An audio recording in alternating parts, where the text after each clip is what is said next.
আরে নিজের পায়ে দাঁড়িয়ে কখনো বিয়ে করবে? সে তো ছোটবেলায় 2.5 বছর বয়সে দাঁড়িয়ে গেছে। বলছে না, পয়সা ইনকাম করো, টাকা নিয়ে এসো, তারপরে বিয়ে করবে। আল্লাহর হাবিব সাল্লাল্লাহু আলাইহি সাল্লাম, হে আমার মুমিন ভাইরা, যেদিনে প্রথম বিবাহ করেছেন 25 বছর বয়স নবীজির, আর মা খাদিজাতুল কুবরা রাদিয়াল্লাহু তাআলা আনহার বয়স হচ্ছে 40 বছর। আপনার চোখ দিয়ে পানি আসবে।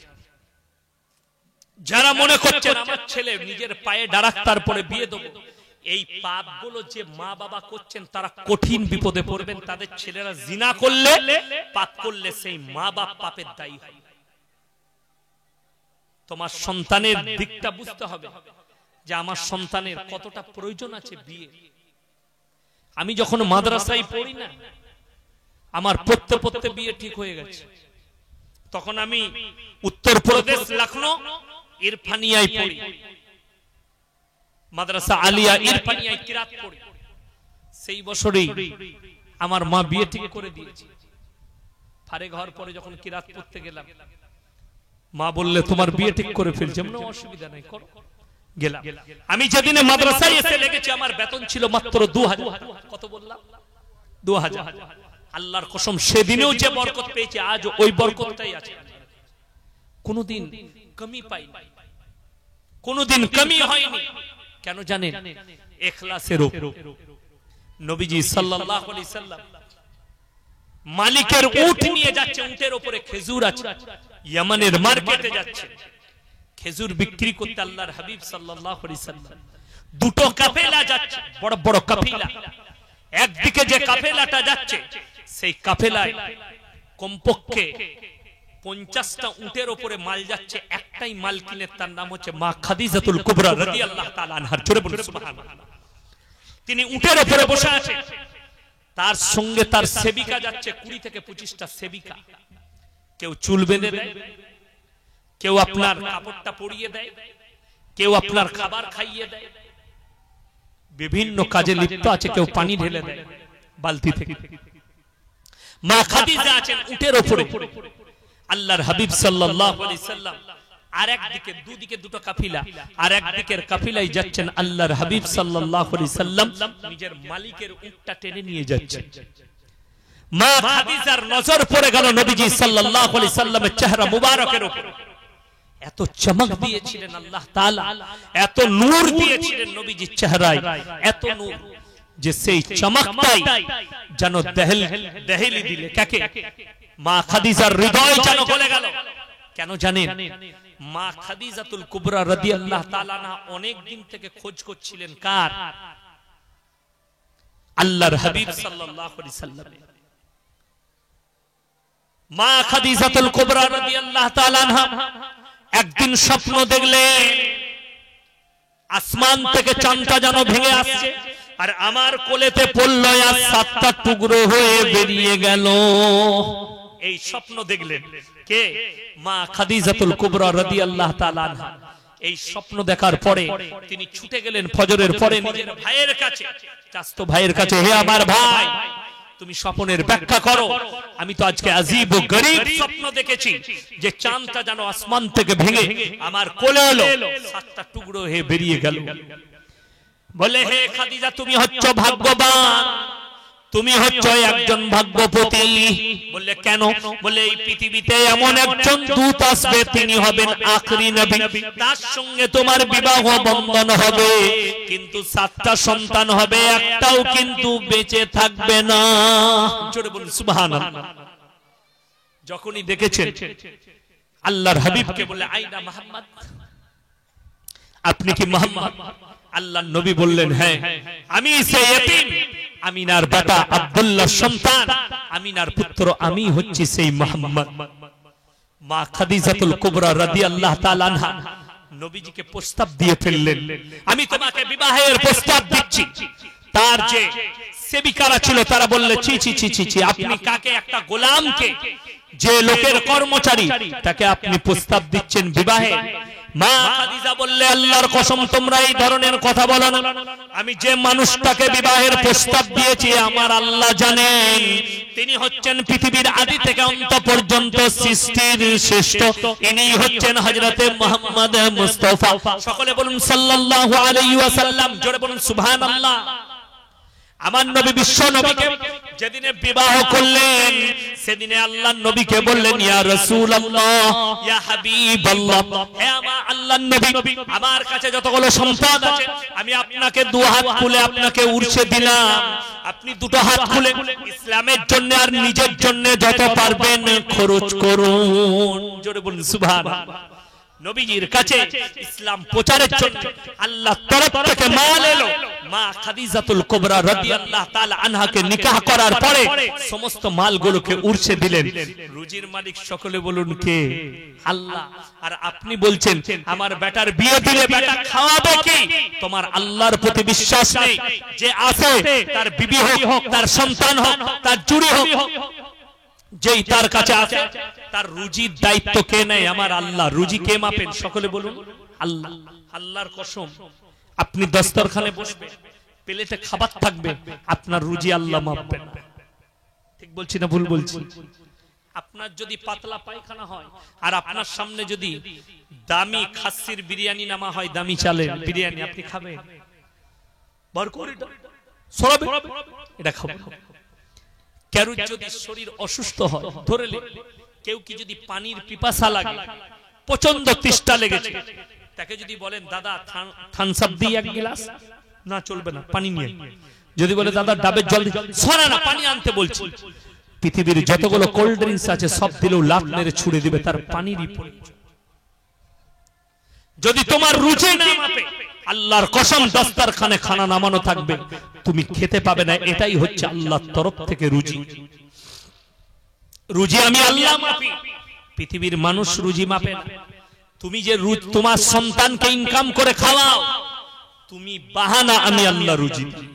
ওই জন্য আমার জলসায় আছে, মেয়ে হলে কোনো বাপ অসন্তুষ্টি প্রকাশ করে না, মেয়ে হলে বেজার হয় না।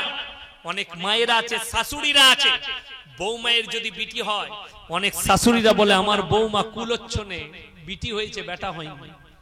সেই শাশুড়িকে তোমার মাকে শুনে নাও যুবকরা, তোমার মা যদি তোমার স্ত্রীকে বলে কুলচ্ছনে বউ, মেয়ে পয়দা করেছে, তো তোমার মাকে জিজ্ঞেস করবে তোর মা তোকে পয়দা করে এলো, সে কতটা কুলচ্ছনে ছিল। কথাটা বুঝতে পারেননি আমার? এটা আমি হক কথা বললাম না, না হক বললাম? কেন বলছি শুনে নে। আমার বর্তমান জেলার ঘটনা, খুব কষ্ট লাগে, দুঃখ লাগে, বেদনা লাগে। বৌমায়ের পেটে বাচ্চা, শাশুড়ি আর স্বামী বলছে বাপের বাড়ি যাচ্ছ যাও, যদি বেটা ছেলে হয় তাহলে ফিরবে, বিটি হলে আমার ঘরে এসো না, তোমাকে তালাক দিয়ে দেব। কত কষ্ট লাগে। তাদেরকে যারা মুসলমান বলবে তারা পাপী হয়ে যাবে, লিখে নিয়ে যা। তারা কখনো মুসলমান হতে পারে না, এরা বেঈমান, কাফের থেকেও খারাপ, এরা জাহান্নামের খোরাক। যারা আল্লাহ সৃষ্টির উপরে অসন্তুষ্টি প্রকাশ করে। আর আমার নবীজি সাল্লাল্লাহু আলাইহি সাল্লাম সাহাবীদেরকে বললেন, হে আমার সাহাবীরা শোনো, যে বাড়িতে প্রথম মেয়ে পয়দা হয় সেই বাড়িতে আল্লাহর রহমত বর্ষিত হয়। জোরে বলুন সুবহানাল্লাহ। সবথেকে বড় দলিল, আল্লাহর নবী সাল্লাল্লাহু আলাইহি সাল্লামের একটাও বেটা বেঁচে ছিল? কথা বলেন না কেন আপনারা? না, সব মেয়েরা বেঁচে ছিল। জোরে বলুন সুবহানাল্লাহ।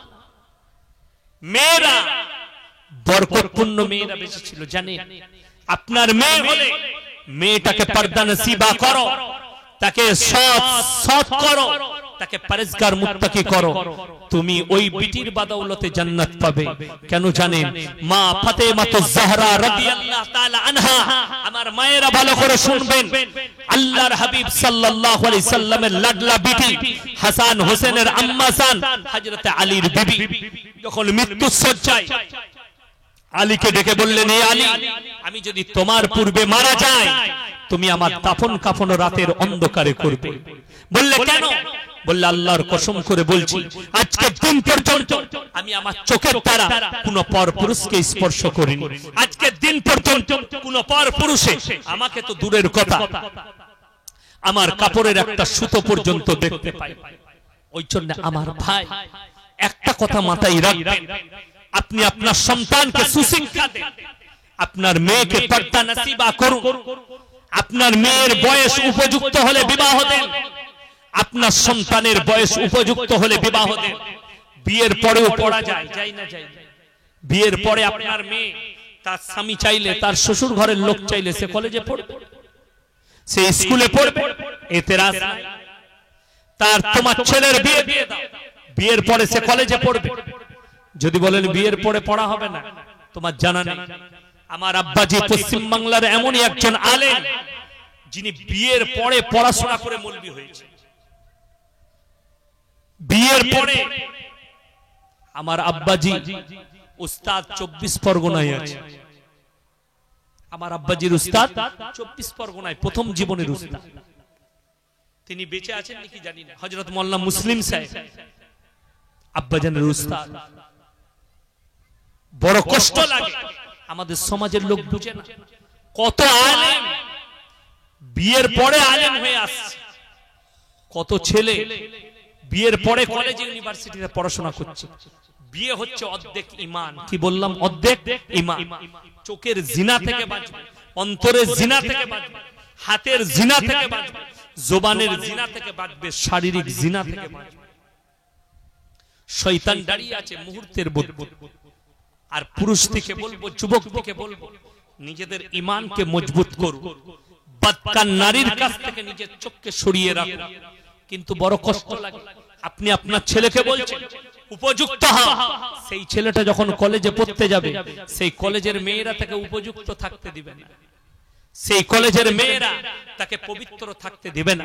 আজকে আমার কলেজের, আমাদের কলেজের নারীদের এমন পোশাক, তাদের 24 ঘন্টা তাদের পোশাক পুরুষ দিকে দাওয়াত দিচ্ছে ব্যভিচারের জন্য। আমি কওমের কথা বলে দিই, আপনি অবাক হবেন। কোটিপতির মা মারা গেছে, সে নিজের মায়ের কবর জিয়ারত করতেও জানে না, মৌলবি হায়ার করে নিয়ে যেতে হচ্ছে। ঠিক কি না? সকালবেলায় ফজরের নামাজের পরে মসজিদের দরজায় ফজরের নামাজের পরে দাঁড়িয়ে আছে, হুজুর আমার গাড়িতে চাপো, আমার আব্বার কবর জিয়ারত করতে হবে। তুমি গাড়ি কিনেছো, তোমার কাছে টাকা সম্পদ আছে, তোমার বাবার কবর জিয়ারত করতে পারো না, তোমার বাবা তোমাকে সম্পদ দিয়ে গেছে, সেই কবর জিয়ারত করছে তোমার 3000-এর মৌলবি, যাকে গাড়িতে চাপিয়ে নিয়ে গেছো, আমার আব্বার কবরটা জিয়ারত করে দেন। ইমাম সাহেব দোয়া পড়বে আর আপনি জোরে জোরে আমিন বলবেন, আমিন সুম্মা আমিন। তাছাড়া আপনার বলার ক্ষমতা নেই। কিন্তু জানেন, কোন বাপ যদি বেটার জন্য দোয়া করে আর বেটা যদি বাপের জন্য দোয়া করে, তার থেকে ভালো দোয়া পৃথিবীর কোন মৌলবীর হতে পারে না। জোরে বলুন সুবহানাল্লাহ। পৃথিবীর কোন মৌলবীর তার থেকে ভালো দোয়া হতে পারে না। আজকে একটা একটা করে বলবো, আল্লাহ তাআলা আপনাকে আমাকে সৃষ্টি করেছে, নিশ্চয়ই কোনো উদ্দেশ্য আছে, আছে না নাই? বিনা উদ্দেশ্যে ছেড়ে দিল। আমাদের সমাজে দেখবেন বাজারগুলো, যেগুলো বাজার আছে আপনাদের ডায়মন্ড হারবার, উস্তি বাজার, এই বাজারগুলোতে দেখবেন কিছু ষাঁড় ঘুরে বেড়ায়। ষাঁড় ঘুরে বেড়ায় না, তাদের মালিকরা কপালে সিঁদুর লাগিয়ে ছেড়ে দিয়েছে, তিলক লাগিয়ে ছেড়ে দিয়েছে। ও রাস্তায়, দোকানে, ঘাটে, রাস্তায় দাঁড়িয়ে ঘাস পালা গাছ পাতা খেয়ে বেড়ায়। কেউ কি গুঁতো মারে, কেউ সাড়া দেয় না। ঠিক কি না? আমাদের সমাজের কিছু মুসলমান এইরকম বাজারে ষাঁড়ের মতো ঘুরে বেড়ায়, পাপ করে, গুনাহ করে, নামাজ পড়ে না, দিনদার নয়, খায় দায়, গরু গাধার মতো ঘুমায়। তাদের নামাজ নাই, দিনদারি নাই, তাকওয়া নাই, আল্লাহকে মনেও রাখে না। আমার আল্লাহ রাব্বুল আলামিন মানুষকে সৃষ্টি করলেন কি উদ্দেশ্য নিয়ে, এটাই আজকে আলোচনা করব। আল্লাহর উদ্দেশ্যটা কি? কেন আপনাকে পাঠালেন? কেন নারী পুরুষকে দুনিয়াতে পাঠালেন? আল্লাহ তাআলা সর্বপ্রথম এই যে দুনিয়ায় আপনারা বসবাস করছেন, এই দুনিয়ায় ইনসান ছিল না। প্রথমেই আল্লাহ পাঠিয়েছিলেন একটা জাতিকে, সেটা হচ্ছে জিন জাতি। জিন্নাত তারা যখন আল্লাহর অবাধ্যতা শুরু করল, আল্লাহ ফেরেশতা দিকে দিয়ে বললে এদিকে ধ্বংস করে দাও। তাদেরকে ধ্বংস করে দেয়া হয়েছে তাদের কৃতকর্মের কারণে। ধ্বংস করতে করতে ধ্বংসলীলা চালাতে চালাতে ফেরেশতাদের চোখে ঠেকলো একটা বাচ্চা ছেলে, জিন্নাতদের সুন্দর ফুটফুটে ছেলে। আল্লাহকে বললেন, আল্লাহ এই বাচ্চাটাকে আমরা আসমানে নিয়ে যেতে চাই। আল্লাহ অর্ডার দিলেন, নিয়ে এসো। তার নাম হচ্ছে আযাযিল। নিয়ে যাওয়া হলো আসমানে। ফেরেশতাদের মধ্যখানে লালিত পালিত হতে লাগলো সেই আযাযিল। সে যখন বড় হলো, আসমান আর জমিনের এমন কোন জায়গা নেই যেখানে সে আল্লাহর কাছে সিজদা করেনি। জোরে বলুন সুবহানাল্লাহ। প্রচুর সিজদা করেছে, আল্লাহকে রাজি খুশি করেছে। কিন্তু ফেরেশতাদের মধ্যে আল্লাহ তাআলা একটা কথা এলান করলেন, হে আমার ফেরেশতা মণ্ডলী, তোমাদের মধ্যে এমন একজন ব্যক্তি আছে যে হবে ইবলিস আর মারদুদ, আমার অবাধ্য। সমস্ত ফেরেশতা ছুটে গেল কার কাছে? আযাযিল ছিল জিন জাতির ছেলে, কিন্তু তাকে ফেরেশতাদের সর্দার করা হয়েছিল তার ইবাদতে, আল্লাহর রজাবান্দি। এত সিজদা করেছে যে তাকে ফেরেশতাদের সর্দার বানানো। সমস্ত ফেরেশতারা তার কাছে হাজির। হে আমাদের সর্দার আযাযিল, আল্লাহ বলেছেন আমাদের মধ্যে থেকে এমন একজন আছে যে ইবলিস আর মারদুদ হবে, আপনি আমাদের জন্য দোয়া করুন। ইবলিস মারদুদ দোয়া করলো কার জন্য? সকল ফেরেশতার জন্য। আল্লাহ সমস্ত ফেরেশতাদিকে ডাক দিলেন, ওয়াইজ ক্বালা রাব্বুকা লিল মালাইকা, হে আমার ফেরেশতা মণ্ডলী, চলো তোমরা সবাই আমার সামনে হাজিরি দাও। আসমান আর জমিনে যত ফেরেশতা আছে সব আল্লাহর সামনে হাজির।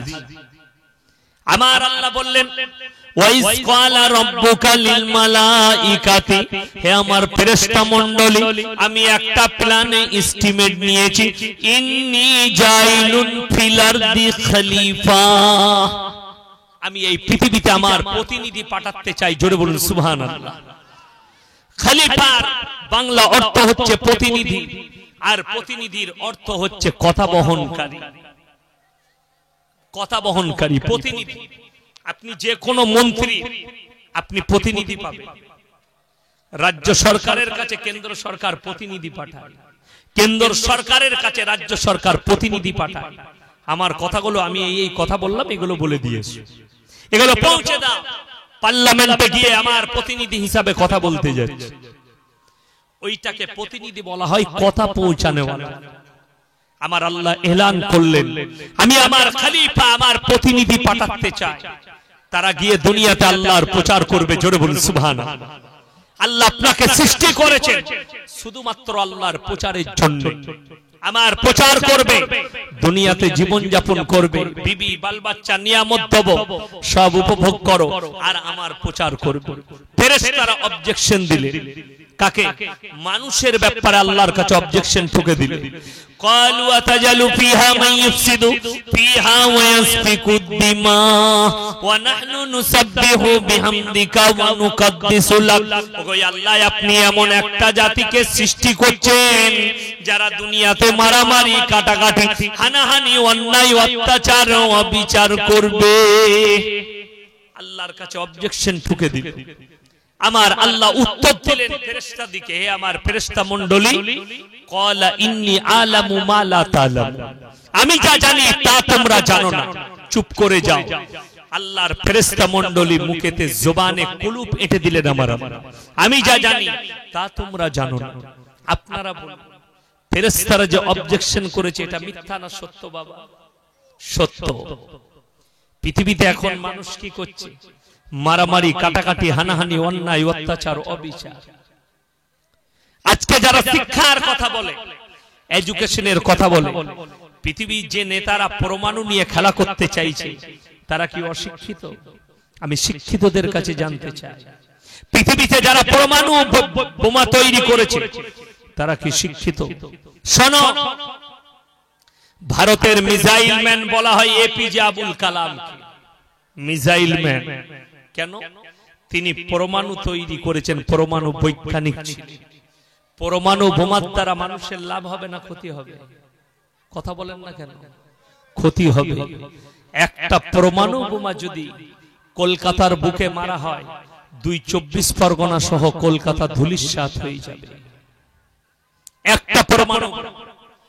রাশিয়ার কাছে 5300 পরমাণু বোমা আছে। ভ্লাদিমির পুতিনের কাছে 4,000-4,500 পরমাণু বোমা খালি আমেরিকার কাছে আছে। 350টার মতো পরমাণু বোমা চাইনার কাছে আছে। ভারতের কাছে 150টার মতো পরমাণু বোমা আছে। পাকিস্তানের কাছে 160টার মতো পরমাণু বোমা আছে। উত্তর কোরিয়ার কাছে কয়টা আছে কেউ জানে না। দক্ষিণ কোরিয়ার কাছে কয়টা আছে কেউ জানে না। এরা সব লুকিয়ে রেখেছে, গোপন পরমাণু বোমা তৈরি করেছে। পৃথিবীর বিশেষজ্ঞরা বলছে যদি পৃথিবীতে তৃতীয় বিশ্বযুদ্ধ হয় সেটা হবে পরমাণু যুদ্ধ। আর গড়ে প্রত্যেকদিন 70 লাখ করে মানুষ মারা যায়। এটা তাদের হিসেব বলছে। পরমাণু যুদ্ধ হবে, পৃথিবীটা তছনছ হবে। ফেরেশতারা অবজেকশন করেছে। আজকে যারা নেতা বসে আছে পৃথিবীর মসনদে, তারা দাঁড়িয়ে খেলা দেখছে আর মিসাইল আর পরমাণুর খেলা চলছে। সবাই চুপচাপ। আপনারা বলছেন শিক্ষা। আল্লাহর কসম, দিলেতে একটা কথা নিজের নবীজির জন্য গেঁথে নিয়ে যান আর মহব্বতটা গেঁথে নিয়ে যান এই মজমা থেকে। আল্লাহর হাবিব সাল্লাল্লাহু আলাইহি ওয়াসাল্লাম নিজের 63 বছরের জীবনীতে কাছেতে তলোয়ার ছিল নবীজির কাছে। নবীজির তলোয়ারের দ্বারা মানুষ তো দূরের কথা, একটা প্রাণী পর্যন্ত ক্ষতবিক্ষত হয়নি। জোরে বলুন সুবহানাল্লাহ। আল্লাহ নবী যদি ইসলাম প্রচার করেছেন, আখলাক আর চরিত্র ব্যবহারের দ্বারা ইসলাম প্রচার করেছেন, তলোয়ারের দ্বারা আর হিংসা বিদ্বেষের দ্বারা ইসলাম প্রচার করেননি। জোরে বলুন সুবহানাল্লাহ। আপনি বলছেন হিংসা বিদ্বেষের দ্বারা আমি মুসলিম হব, মুসলমান হব। নবীজি সাল্লাল্লাহু আলাইহি সাল্লাম বুখারী শরীফের হাদিস, তোমরা ততক্ষণ পর্যন্ত মুমিন হতে পারবে না যতক্ষণ পর্যন্ত তোমার কাছ থেকে তোমার প্রতিবেশী সুরক্ষিত নয়।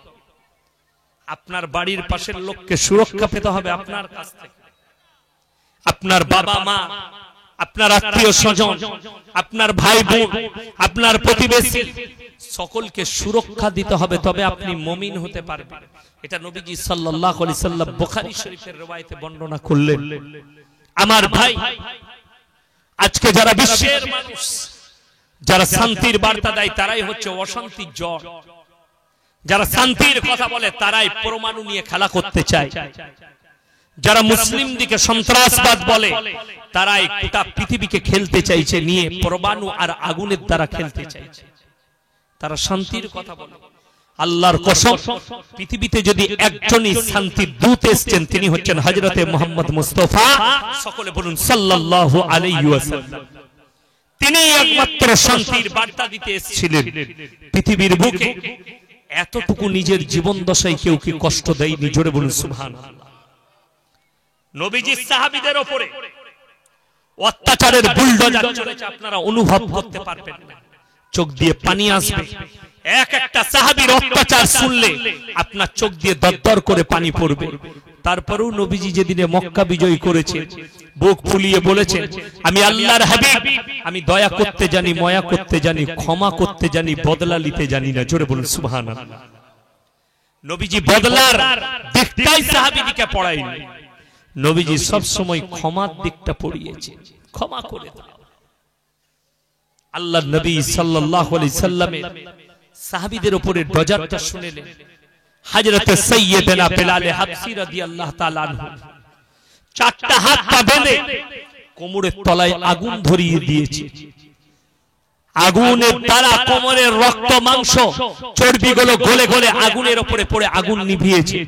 আল্লাহর কসম, তারপরও ইসলাম থেকে নড়নচরণ হয়নি। জোরে বলুন সুবহানাল্লাহ। হযরতে আম্মার ইবনে ইয়াসির তিনার মায়ের দু পায়ে উট বেঁধে দুদিকে তাড়িয়ে দিয়েছে, আখ ফাড়ার মতো ফাড়া গেছে, তারপরও দিন থেকে সরে। হযরতে উমরে ফারুক রাদিয়াল্লাহু তাআলা আনহুকে ফজরের নামাজের মধ্যে কোমরে ভুজালি মারা হয়েছে, রক্তাক্ত অবস্থায় পড়ে থেকেছে। সাহাবীরা এত জমাট ভাবে নামাজ পড়েছে, বেঈমান কাফের বেরিয়ে পালাতে পারে। নামাজের পরে পাকড়াও হয়ে গেছে, অ্যারেস্ট হয়েছে। হযরতে উমর বললেন, হে আল্লাহর নবী সাহাবীরা, হে আমার ভাইরা, আমি কার দ্বারা ক্ষতবিক্ষত হয়েছি? বলে বেঈমানের চর লুলুর দ্বারা। বলে আমি আল্লাহর শুকর আদায় করছি, আমাকে কোনো মুসলমানে মারেনি, একজন বেঈমান মেরেছে। জোরে বলুন সুবহানাল্লাহ। আজকে একজন মুসলমান আর একটা মুসলমান ভাইয়ের উপরে গুলি চালায়, আর একটা মুসলমান ভাইকে মার্ডার করে, আর একটা মুসলমান ভাইকে কষ্ট দেয়। সন্তানরা বাপকে কষ্ট দেয়, সন্তান মাকে কষ্ট দেয়, সন্তান পরিবারকে কষ্ট দেয়, সন্তান প্রতিবেশীকে কষ্ট দেয়।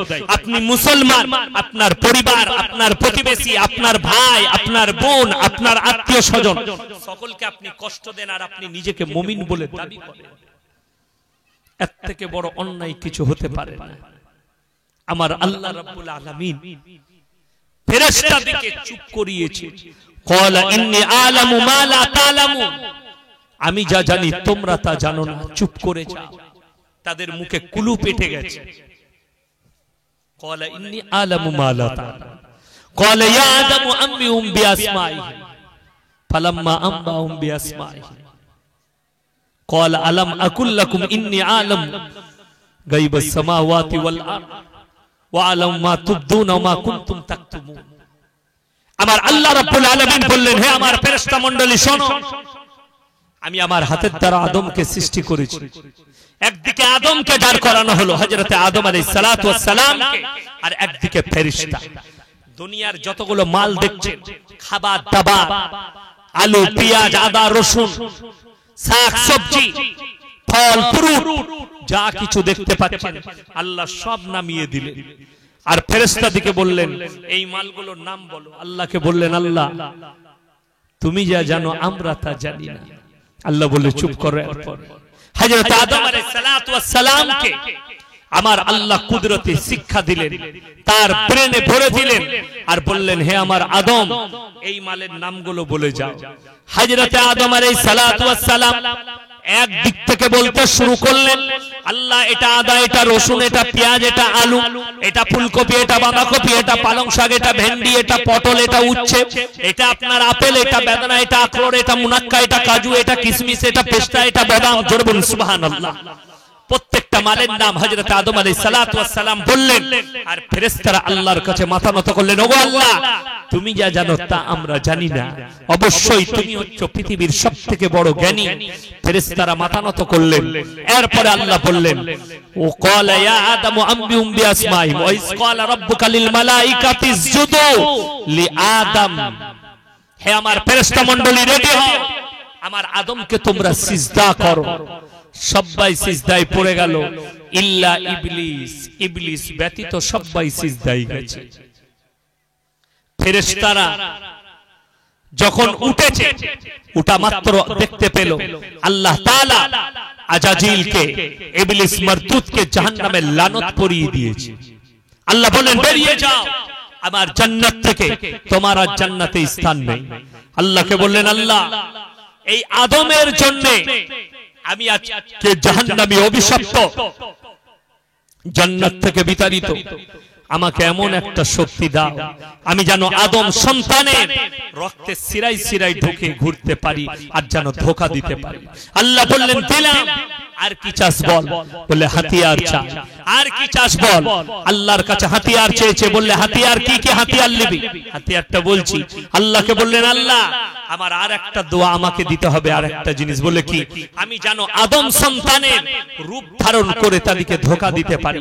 আমার আল্লাহ বললেন, দিলাম তোকে ক্ষমতা, তো প্রত্যেকটা মানুষের রূপ ধারণ করতে পারবি, কিন্তু আমার নবীদের এবং খাস করে আমার হাবিব সাল্লাল্লাহু আলাইহি ওয়াসাল্লাম, হযরতে মুহাম্মদ মুস্তাফা, সকলে বলুন সাল্লাল্লাহু আলাইহি সাল্লাম, আমার হাবিবের তো রূপ ধারণ করার ক্ষমতা আমি তোর কাছ থেকে কেড়ে নিলাম। জোরে বলুন সুবহানাল্লাহ। ওই জন্য কেউ যদি দেখেন স্বপ্নে আল্লাহর হাবিব সাল্লাল্লাহু আলাইহি সাল্লামকে, এটা সত্য, এটা মিথ্যা নয়। জোরে বলুন সুবহানাল্লাহ। কেউ যদি দেখেন এটা সত্য, এটা মিথ্যা নয়, আল্লাহর নবীর স্বপ্ন সত্য। কেন? শয়তান সবারই রূপ ধারণ করতে পারবে, খালি আল্লাহর হাবিবের রূপ ধারণ করতে পারবে না। আল্লাহ সেই ক্ষমতা কেড়ে নিয়েছে। আল্লাহকে বললেন, আল্লাহ মুঝে হাতিয়ার দে। বলে আমার সবথেকে প্রথম হাতিয়ার বদকার নারী, নোংরা নারী, নাংটা নারী, অপবিত্র নারী, এরা হচ্ছে আমার সবথেকে বড় হাতিয়ার। আমার ভাই, হাতিয়ার একটা নাংটা নারী। আবার শুনেলেন আমার নবীজি সাল্লাল্লাহু আলাইহি সাল্লাম হাদিস বর্ণনা করলেন, হে আমার সাহাবীরা শোনো, একটা নেক সালেহ মেয়ে, একটা নামাজি মুসল্লি দিনদার পর্দা নসিবা মেয়ে আল্লাহর একটা মকবুল ফেরেশতার থেকেও আল্লাহর কাছে উত্তম। জোরে বলুন সুবহানাল্লাহ।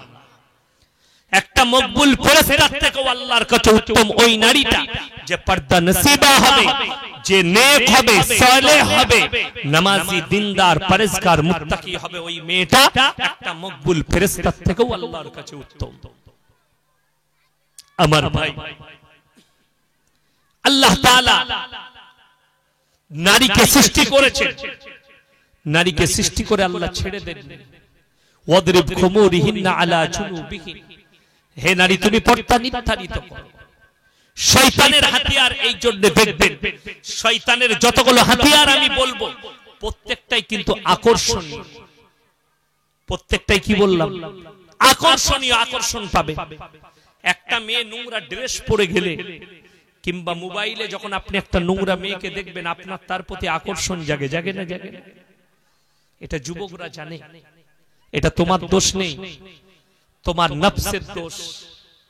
কোরআনে আছে ইন্নাশ শাইতানা লিল ইনসানি আদুব্বুম মুবিন, শয়তান হচ্ছে মানুষের প্রকাশ্য দুশমন।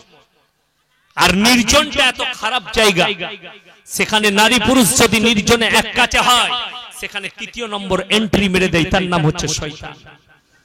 আর তাদের দুজন কি উস্কানি মারে, এখানে কেউ নেই, তুমি যা পারবে করো, এখানে তোমার কাছে কেউ নেই, তুমি যা পারবে করো, শয়তান বলে দেয়। আর মানুষ সেটাই করে ফেলে, তার নফস করিয়ে ফেলে। শয়তান ওয়াসওয়াসা দেয়, উস্কানি দেয়, নির্জনে কেউ নেই, করো তুমি, অসুবিধা নেই। শয়তানের দ্বিতীয় নম্বর হাতিয়ার হাম্মাম। হাম্মামটা তাবদীল হয়ে গেছে এখন, যেটাকে আমরা এখন পরিভাষায় জানি 5 স্টার হোটেল, যেখানে ন্যাংটা নারীরা ড্যান্স করে, মদের ফোয়ারা চলে, বড় লোকের ছেলেরা, বড় লোকের কোটিপতি সন্তানরা, মুসলমানের একটু পয়সা হলে তারা হাম্মাম, তারা 5 স্টার হোটেলে যায় নিজেদের পয়সা উড়াবার জন্য, নারীবাজি করার জন্য। মেয়েদের পেছনে মেয়েরা ড্যান্স করে বাড়ে, তাদের উপরে টাকা উড়ায়। এই হাম্মাম নবীজি সাল্লাল্লাহু আলাইহি সাল্লামের জামানায় হাম্মাম বলা হতো যেখানে নর্তকীরা ড্যান্স করত, সেখানে মদের ফোয়ারা চলত, টাকা উড়ানো। সেই জায়গা যেখানে মেয়েরা নিজের শরীর দেখাত, ব্যভিচারে লিপ্ত হতো, আজকে ওই জায়গাটাই পরিবর্তন হয়ে 5 স্টার হোটেলে দাঁড়িয়ে। আর কি হাতিয়ার চাস? বলে গাঁজা আমার হাতিয়ার। আর কি চাস? মদ আমার হাতিয়ার, আফিং, হিরোইন, নেশা, এগুলো সব আমার হাতিয়ার। লটারি আমার হাতিয়ার, সুদ আমার হাতিয়ার, ব্যভিচার আমার হাতিয়ার, জিনা হচ্ছে আমার হাতিয়ার। যতগুলো হাতিয়ার চাইলো সব দিয়ে দিল, কিন্তু আমার আল্লাহ বললেন শোন, যারা আমার প্রিয় বান্দা হবে, যারা 5 ওয়াক্তের নামাজি হবে, যারা আমাকে ভয় করবে, যারা রাজা বান্দেগি করবে আল্লাহ, তাদের ধারে পাশে তুমি ঘেঁষতে পারবে না। জোরে সুবহানাল্লাহ। আপনি মুমিন হন, শয়তানের ক্ষমতা নেই আপনার ধারে পাশে ঘেঁষে। শুনেলে শয়তান, আপনি তো, আমরা তো সামান্য মানুষ, ঠিক কি না? কথা বলে, আমরা কি সামান্য মানুষ, আমাদের তো পদে পদে পাপ হয়ে যায়, হয় না? পাপ হয়ে যায়, কথা বলতে বলতে আমরা পাপে লিপ্ত হয়ে যাই, আমরা কাজ করতে করতে পাপে লিপ্ত হয়। নবীকেও ছাড়েনি চক্রান্ত করতে, একটা নবীর উপরে দুবার চক্রান্ত চালিয়েছে শয়তান, দুবারই না সফল করে দিয়েছেন আমার আল্লাহ রব্বুল আলামিন। জোরে বলুন সুবহানাল্লাহ। অনেক লম্বা ঘটনা, আমি খালি জাস্ট আপনাদেরকে বুঝাবো শয়তানের চক্রান্তটা। দুবার চক্রান্ত করেছে। তিনি হচ্ছেন হযরতে ইউসুফ নবী, তার উপরে একবার নয়, দুবার চক্রান্ত। একবার যখন ইউসুফ নবী 6 বছরের বাচ্চা ছেলে, ফজরের পরে সকালবেলায় উঠে নিজের আব্বা ইয়াকুব নবীর কাছে গিয়ে কোলে বসিয়েছে, ইয়াকুব নবী আমার সন্তান, বাপের গালে চুমু খেয়ে কোলে বসে ইউসুফ নবী কি বললে জানেন? ইজ ক্বালা ইউসুফু লিআবিহি ইয়া আবাতি লিমা রাআইতু আহাদা আশারা কাওকাবা ওয়াশ শামসা ওয়াল কামারা রাআইতুহুম লি সাজিদিন। হে আমার আব্বাজান, আমি রাতের অন্ধকারে স্বপ্ন দেখলাম 11টা নক্ষত্র এবং চন্দ্র সূর্য সকলে আমাকে যেন সিজদা করছে। এই স্বপ্ন আমি দেখলাম, 11টা নক্ষত্র, চন্দ্র এবং সূর্য এরা আমাকে যেন সিজদা করছে। ইয়াকুব নবী বুঝতে পারলেন আমার এই সন্তানটা সাধারণ কেউ নয়, এটা নবীদের নিদর্শন এবং এই আমার ছেলে পয়গম্বর হবে। জোরে বলুন সুবহানাল্লাহ। এটা যখন বুঝতে পারলেন ইয়াকুব নবী, তার উপরে একটু ভালোবাসাটা বেড়ে গেল। যে নবী হবে তার উপরে, নবীর উপরে আমাদের মহব্বত আছে না নেই? কথা বলে। প্রত্যেকটা নবীর উপরে আমাদের মহব্বত আছে, প্রত্যেকটা নবীকে আমরা সম্মান করি, আর আমাদের প্রিয় নবীর জন্য আমাদের জান কুরবান। জোরে বলুন ইনশাআল্লাহ। আমাদের জান কুরবান, আমাদের সবকিছু কুরবান আমাদের হাবিব সাল্লাল্লাহু আলাইহি সাল্লামের জন্য। ইউসুফ নবী এই কথা বলার পরে যখন বাপ মহব্বত বাড়িয়েছে ইয়াকুব নবী, শয়তান বাকি 8টা ভাইকে বললে, তোরা কি লক্ষ্য করিস না তোদের বাবা সব থেকে বেশি ভালোবাসে ইউসুফ? তোরা যদি বাপের কাছে ভালোবাসা নিতে চাস, একে মার্ডার করে ফেল। চক্রান্ত ছেলে দিল। শয়তান তাদের মাথায় ঘেরে বসলো, তাদেরকে ধরে বসে দিল। বাপকে এসে বললে, আব্বা জান, আমাদের ভাইকে দেন, আমরা ছাগল চড়াতে যাচ্ছি, জঙ্গলে নিয়ে যাব। ইয়াকুব নবী বললে, তোমরা লক্ষ্য রাখতে পারবে না আমার ইউসুফকে বাগেতে খেয়ে নিতে পারবে। তারা বললে, ওগো আব্বা জান, আমাদের প্রতি কি আপনার বিশ্বাস নেই? আমার ভাইয়ের প্রতি আমরা খেয়াল রাখবো না? বলে ঠিক আছে, নিয়ে যাও। নিয়ে গেছে। তাদের জঙ্গলে মারামারি শুরু হয়েছে 8টা ভাইয়ের। 8 জনের মধ্যে 2 জন বলতে লাগলো, একে মার্ডার করে দাও, ইউসুফকে হত্যা করে দাও। ইউসুফ নবী বাচ্চা ছেলে, চোখের পানি ফেলাচ্ছে, আমার ভাইরা আমাকে মার্ডার করে দিবে। কিন্তু আল্লাহর কসম, আল্লাহ যাকে রাখবে পৃথিবীর কেউ তাকে মারতে পারবে? কথা বলেন না, জোরে বলুন সুবহানাল্লাহ।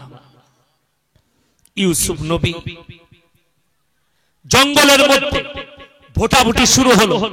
তাদের বেশিরভাগ ভাই বলে ফেললো, ইউসুফকে মার্ডার করো না, কুয়োর মধ্যে ফেলে দাও। অন্ধকার কুয়ো, শুনলে তলায় পানি, পাথর আছে, সেই পাথরের উপরে একটু পানি আছে, পড়লে গায়ে চোট লাগবে না? লাগবে না। ইউসুফ নবীকে যখন কুয়োর মধ্যে ফেলা হয়েছে, সঙ্গে সঙ্গে জিবরিল আমিনকে আমার আল্লাহ আওয়াজ দিলেন, হে আমার জিবরিল আমিন, আমার নবীর শরীরে যেন এতটুকু চোট না লাগে, তার পায়ের তলায় তোমার পরটা বিছিয়ে দাও। জোরে বলুন সুবহানাল্লাহ। আলোক করে নামিয়েছেন। অন্ধকার কুয়োর নিচে ইউসুফ নবী ভয় খেয়েছে, আমার আল্লাহ নিজের কুদরতে আলোকিত করে দিয়েছে যাতে আমার নবী ভয় না খায়। জোরে বলুন সুবহানাল্লাহ। কাঠুরেওয়ালা পানি তুলতে এসছে, যেমনি তারা চামড়ার বালতি ফেলিয়েছে, সেই চামড়ার বালতির উপরে চেপে বসেছে ইউসুফ নবী। যখন উপরে এসছে, এত সুন্দর ফুটফুটে, অর্ধেকটা সৌন্দর্যটা আল্লাহ দুনিয়াতে বেটে দিয়েছেন, অর্ধেক হযরতে ইউসুফ আলাইহিস সালাতু ওয়াস সালামকে দিয়েছিলেন। জোরে বলুন সুবহানাল্লাহ। তারা পাগল হয়ে গেল তার রূপ দেখে, তাকে নিয়ে চলে গেল। তারা গরিব, কাঠ কেটে খায়, কাঠুরে। তারা দেখলে এটাকে যদি বাজারে রাজার দরবারে বিক্রি করতে পারি, বাদশার কাছে, আমরা অনেক মূল্য পাবো। গোলাম হিসাবে বিক্রি করে দিল। রাজা তার বাড়িতে লালিত পালিত করছে। শুনলেন সুন্দরভাবে লালিত পালিত হচ্ছে, রাজার কথা শুনে সেখানে কর্মচারী হিসাবে ইউসুফ নবী থাকে। কিন্তু যখন আল্লাহ যৌবন দান করলেন, ফুটফুটে যৌবনে চলে এলো, তখন আর একবার শয়তান আবার চক্রান্ত চেলে দিল। কার দ্বারা? বাদশার বিবি জুলাইখার দ্বারা। সেই তহমতটা আরো মারাত্মক তহমত, ব্যভিচারের, ধর্ষণের তহমত দেয়া হয়েছিল ইউসুফ নবী। ইউসুফ নবীকে বাদশার বিবি জুলাইখা বারবার ইশারা করে, প্রেমের দাওয়াত দেয়। আমাদের দেশের ছেলেরা দেখবেন প্রেম করলে চোখের ইশারা করে, করে না? করে। বাস স্ট্যান্ডে দাঁড়িয়ে থাকলে কোনো মেয়ে তাকে এমন করে ইশারা করে, ফোন নম্বর ইশারা করে দেখায়, ফোন নম্বরটা দে আমাকে। ইউসুফ নবীকে বারবার ইশারা করছে। ইউসুফ নবী কোনো রেসপন্স দেয়নি। কেন? তার দিলেতে কোনো পাপই নেই, নিষ্পাপ পয়গম্বর জান্নাতি। কিন্তু জুলাইখার মনে পাপ জাগিয়ে দিয়েছে কে? শয়তান। যখন তোর ইশারাই কাজ হচ্ছে না, তোর গোলামকে তোমার কামরাই ডাকো, বলে আমার গোলাম ইউসুফকে কামরাই ডেকে দাও। যখনই কামরার ভেতরে জুলাইখা দরজা বন্ধ করে নিজেকে বেবস্ত্র করেছে, আর ইউসুফ নবীকে বলছেন ওয়াকালাত হাইতালা, আমার দিকে অগ্রসর হও, আমাকে টিপে ধরো আর মনের বাসনা কামনা পূরণ করো। এসো আমার দিকে এগিয়ে এসো, আমাকে ধরো আর মনের বাসনা কামনা পূরণ করো। ইউসুফ নবী চোখের পানি ফেলিয়ে কাঁদতে লাগলেন আর চোখ ঘুরিয়ে বলতে লাগলেন, ক্বালা মাযাল্লাহ ইন্নাহু রাব্বি আহসানা মাসওয়াই ইন্নাহু লা ইফলিহুজ জালিমিন। আমার আল্লাহ আমাকে কুয়া থেকে তুলে লালিত পালিত করেছেন বাদশার ঘরে, আমি কেমন করে জুলুম করতে পারি? ওগো আল্লাহ, এই বদকার নারীর হাত থেকে আমাকে হেফাজত করুন। আল্লাহ বললেন, হে আমার ইউসুফ, তুমি ছুটতে শুরু করো, দরজায় হাত লাগাও, দরজা খোলার দায়িত্ব আমার আল্লাহ। জোরে বলুন সুবহানাল্লাহ। যেমনি দরজায় হাত লাগিয়েছেন, দরজা খুলে গেছে। খোলা মাত্র সবথেকে বড় বিপদ যেটা, সামনেই দরজা খোলা মাত্র দেখলে বাদশাহ হাজী, পেছনে বেবস্ত্র অবস্থায় ছুটছে কে? জুলাইখা। স্টপ হয়ে গেছে, মধ্যখানে দাঁড়িয়ে আছেন ইউসুফ নবী। যেমনি স্বামীকে দেখে নিল, চক্রান্ত ফেলে দিল কি, হে আমার স্বামী বাদশাহ, দেখে নাও তোমার গোলাম তোমার বিবির সঙ্গে কি খারাপ কাজ করতে যাচ্ছিল। ইউসুফ নবী কাঁদতে লাগলেন, ওগো আল্লাহ, এত বড় তহমত আমি কেমন করে নিজেকে সামলাবো, কেমন করে নির্দোষ প্রমাণিত করব? আমার আল্লাহ রাব্বুল আলামিন বললেন, হে আমার ইউসুফ নবী, চিন্তা করো না, যে বাচ্চা ছেলেটা শুয়ে আছে তুমি তার দিকে ইশারা করো। আল্লাহ, বাচ্চা ছেলে কেমন করে কথা বলবে? আমার আল্লাহ বললেন, কথা বলো না, আমি যদি বলি কুন ফায়াকুন হয়ে যা, সঙ্গে সঙ্গে হয়ে যাবে। হযরত ইউসুফ নবী সেই বাচ্চার দিকে ইশারা করে বললেন, হে বাচ্চা, যদি আমি মিথ্যাবাদী হই, এই বাচ্চাকে জিজ্ঞেস করুন। সেই বাচ্চা সঙ্গে সঙ্গে কথা বলেছে, হে বাচ্চা, তুমি পরীক্ষা করো, ইউসুফ নবীর জামাটা যদি সামনের দিকে ফাটা হয় ইউসুফ অপরাধী হবে, আর জামা যদি পেছন দিকে ফাটা হয় তোমার বিবি অপরাধী হবে। বাচ্চা লক্ষ্য করলেন, দেখলেন ইউসুফ নবীর জামার পেছন দিকটা ফাটা আছে, তার মানে আমার বিবি অপরাধী। কিন্তু নিজের দোষ ঢাকার জন্য বাদশা কি করলো? সঙ্গে সঙ্গে ইউসুফকে কয়েদে ভরে দিল। নিজের বিবির সম্মান রাখার জন্য তাকে কয়েদে ভরে দিয়েছে। আমার আল্লাহ বাঁচিয়েছেন তহমত থেকে, বাচ্চা ছেলের দ্বারা কাজ নিলেন। জোরে বলুন সুবহানাল্লাহ। আল্লাহ পৃথিবীতে যতগুলো বেঈমান কাফের ইসলামের প্রতি, আল্লাহর প্রতি অ্যাটাক করতে চেয়েছে, আল্লাহ বাচ্চাদের দ্বারা কাজ নিয়েছে। চলো, মারাত্মক দুটো কোরআনে আছে আর একটা জীবনের ঘটনায় আছে। এক জমানায় এক ইহুদিদের ইমাম, আপনাদের মতো ভরা মজমা, কয়েক হাজারের মজমা, সেখানে সমস্ত লোকের সামনে সেই ইহুদিদের ইমাম দাঁড়িয়ে বলল, আপনারা সকলে জানেন আল্লাহ পৃথিবীকে সৃষ্টি করেছে, আল্লাহ কুল কায়নাত সৃষ্টি করেছে, তাহলে আল্লাহকে কে সৃষ্টি করেছে? জোরে বলুন নাউজুবিল্লাহ।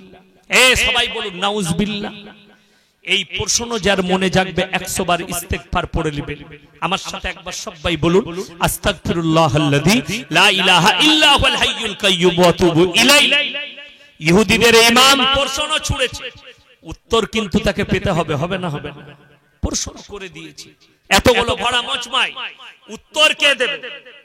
সেই মজমার ভেতরে কোন লোক, কতগুলো সাহিত্যিক, কতগুলো জ্ঞানী বসে আছে, কেউ কিন্তু উঠে দাঁড়াতে পারেনি ভয়ে। একটা বাচ্চা ছেলে, 10 বছরের শিশু, সে উঠে দাঁড়িয়ে গেল, আমি তোর উত্তর দেব বলে। তাই সে হতভম্ব হয়ে গেল, এই বাচ্চা ছেলেটা কে? 10 বছরের শিশু, এতগুলো জ্ঞানী আমার চারিদিকে বসে আছে, কেউ উত্তর দিতে পারবে না বাচ্চা ছেলেটা কি করে উত্তর দেবে 10 বছরের ছেলে? বলে পারবি? বলে হ্যাঁ। বলে স্টেজে বাচ্চা ছেলেটা বলল জয় তুমি 1 থেকে গুনতে শুরু করো। বলে কেন? বলে আমি তোমাকে আল্লাহকে চিনিয়ে দিচ্ছি, আল্লাহকে কে সৃষ্টি করেছে আর উত্তর তোমাকে দেব। বলে তাই? বলে হ্যাঁ। 1 2 3 4 5 6 7 8 9 10 বলে স্টপ, দাঁড়িয়ে যাও, পেছন দিকে চলে এসো। 9 8 10 9 8 7 6 5 4 3 2 1 বলে আরো পেছনে চল। সেই ইহুদিদের ইমাম বললে মূর্খ ছেলে, অশিক্ষিত, একের পেছনে শূন্য ছাড়া আর কিছু নেই। বলে নেমো হারাম, আমার আল্লাহর পেছনে ওই রকমই শূন্য ছাড়া আর কিছু নেই। জোরে একবার বলুন সুবহানাল্লাহ। বেঈমান পদস্থ হয়ে গেল, তার কাছে হেরে গেল। এরপরে বললে শোন তোর আল্লাহর মুখটা কোন দিকে আছে? বলে এই উত্তরটাও আমি দেবো তো। বলে কি করে? বলে মোমবাতি নিয়ে একটা মোমবাতিকে জ্বালিয়ে দিল বাচ্চা ছেলেটা, আর বললে বেঈমান বল আগুনের মুখটা কোন দিকে আছে? বলে পৃথিবীর চারিদিকে আছে। বলে আমার আল্লাহর মুখ পৃথিবীর চারিদিকে আছে। জোরে বলুন সুবহানাল্লাহ। তৃতীয় নম্বর প্রশ্ন বললে তোর আল্লাহ এখন কি করছে এটা বল। বলে এই উত্তরটাও আমি দেব, অন্য কেউ কি লাগবে? কিন্তু এই উত্তর দিতে গেলে তোমার সিংহাসন ছেড়ে তোমাকে নিচেই বসতে হবে, আমাকে ওই জায়গাটা ছাড়তে হবে। তাই ছেড়েছে, ও নিচে গেছে। সেই শিশুটা 10 বছরের শিশুটা বলল শোন আমার আল্লাহ তোর মতো নেমোখারামকে নিচে বস করিয়ে আমাকে সিংহাসনে বস করিয়ে দিল। জোরে বলুন সুবহানাল্লাহ। সেই 10 বছরের শিশুটা কে জানেন? ইমামে আজম আবু হানিফা রাহমাতুল্লাহ আলাইহি। জোরে বলুন সুবহানাল্লাহ। নিজের জমানার বড় ইমাম ইমামে আজম আবু হানিফা রাহমাতুল্লাহ আলাইহি, সেই 10 বছরের শিশুটাই পরবর্তী যুগের ইমামে আজম হয়েছিলেন আবু হানিফা রাহমাতুল্লাহ আলাইহি। দুটো গেল। তৃতীয় নম্বর আর একটা বাচ্চা ছেলে, কয়েক দিনের বাচ্চা, মায়ের কোল থেকে কথা বলেছিলেন। জোরে বলুন সুবহানাল্লাহ। তিনি অন্য কেউ নয়, হযরতে ঈসা মাসীহ। বেঈমান কাফেরদের কাছে তার মা মারিয়াম যখন কোলে করে নিয়ে আল্লাহর হুকুমে তার দেশে প্রবেশ করলো, তার গ্রামের মানুষ বলতে লাগলো এই মারিয়াম তুমি এই গ্রামে প্রবেশ করবে তখন যখন তুমি প্রমাণ দেবে এই ছেলেটার আব্বাকে কে একে জন্ম দিয়েছে, কার সঙ্গে তুমি খারাপ কাজ করেছো, তারপরে তুমি প্রবেশ করবে। হযরতে মারিয়াম অঝরে কাঁদতে লাগলেন আর ইশারা করলেন আল্লাহর হুকুমে নিজের বাচ্চার দিকে, তোমরা একে জিজ্ঞেস করো এ কোথা থেকে এসেছে, এই জানে কোথা থেকে এসেছে, আমি উত্তর দেব না, আমি রোজার মান্নত করেছি। সঙ্গে সঙ্গে মায়ের কোল থেকে হযরতে ঈসা মাসীহ বলছেন ক্বালা ইন্নী আব্দুল্লাহ আতানিয়াল কিতাব ওয়া জাআলানি নাবিয়্যা ওয়া জাআলানি মুবারাকান আইনামা কুনতু ওয়া আওসানি বিস-সালাতি ওয়াজ-যাকাতি মা দুমতু হাইয়্যা। হে আমার বিশ্বনবী বলো, হযরতে ঈসা মাসীহ বলছেন ক্বালা ইন্নী আব্দুল্লাহ, আমি হচ্ছি আল্লাহর বান্দা, আতানিয়াল কিতাব, আল্লাহ আমার উপরে কিতাব অবতীর্ণ করেছেন, ওয়া জাআলানি নাবিয়্যা, এবং আল্লাহ আমাকে নবী করে পাঠিয়েছেন, ওয়া জাআলানি মুবারাকান আইনামা কুনতু ওয়া আওসানি বিস-সালাতি ওয়াজ-যাকাতি মা দুমতু হাইয়্যা, এবং আমি দুনিয়াতে যতদিন বাঁচব আল্লাহ আমাকে যাকাত আদায় করতে বলেছেন, সালাত আদায় করতে বলেছেন, নামাজ কায়েম করতে বলেছেন, এবং আল্লাহ আমার উপরে শান্তি বর্ষিত করেছেন। জোরে বলুন সুবহানাল্লাহ। তখন সেই ঈসা মাসীহর কওমদের মধ্যে কিছু জ্ঞানী ব্যক্তি তারা বললে এটা আল্লাহর পাঠানো দূত এবং এটা কুদরতি খেল ছাড়া আর কিছু হতে পারে। কিছু বেঈমান কাফের বলতে লাগলো এটা সম্পূর্ণ মরিয়ম জাদু করেছে, মরিয়মের জাদুর দ্বারা কথা বলেছে বাচ্চাটা।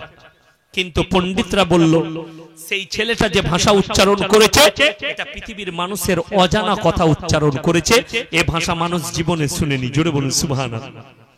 আল্লাহ বাচ্চাদের দ্বারা কাজ নিয়েছে।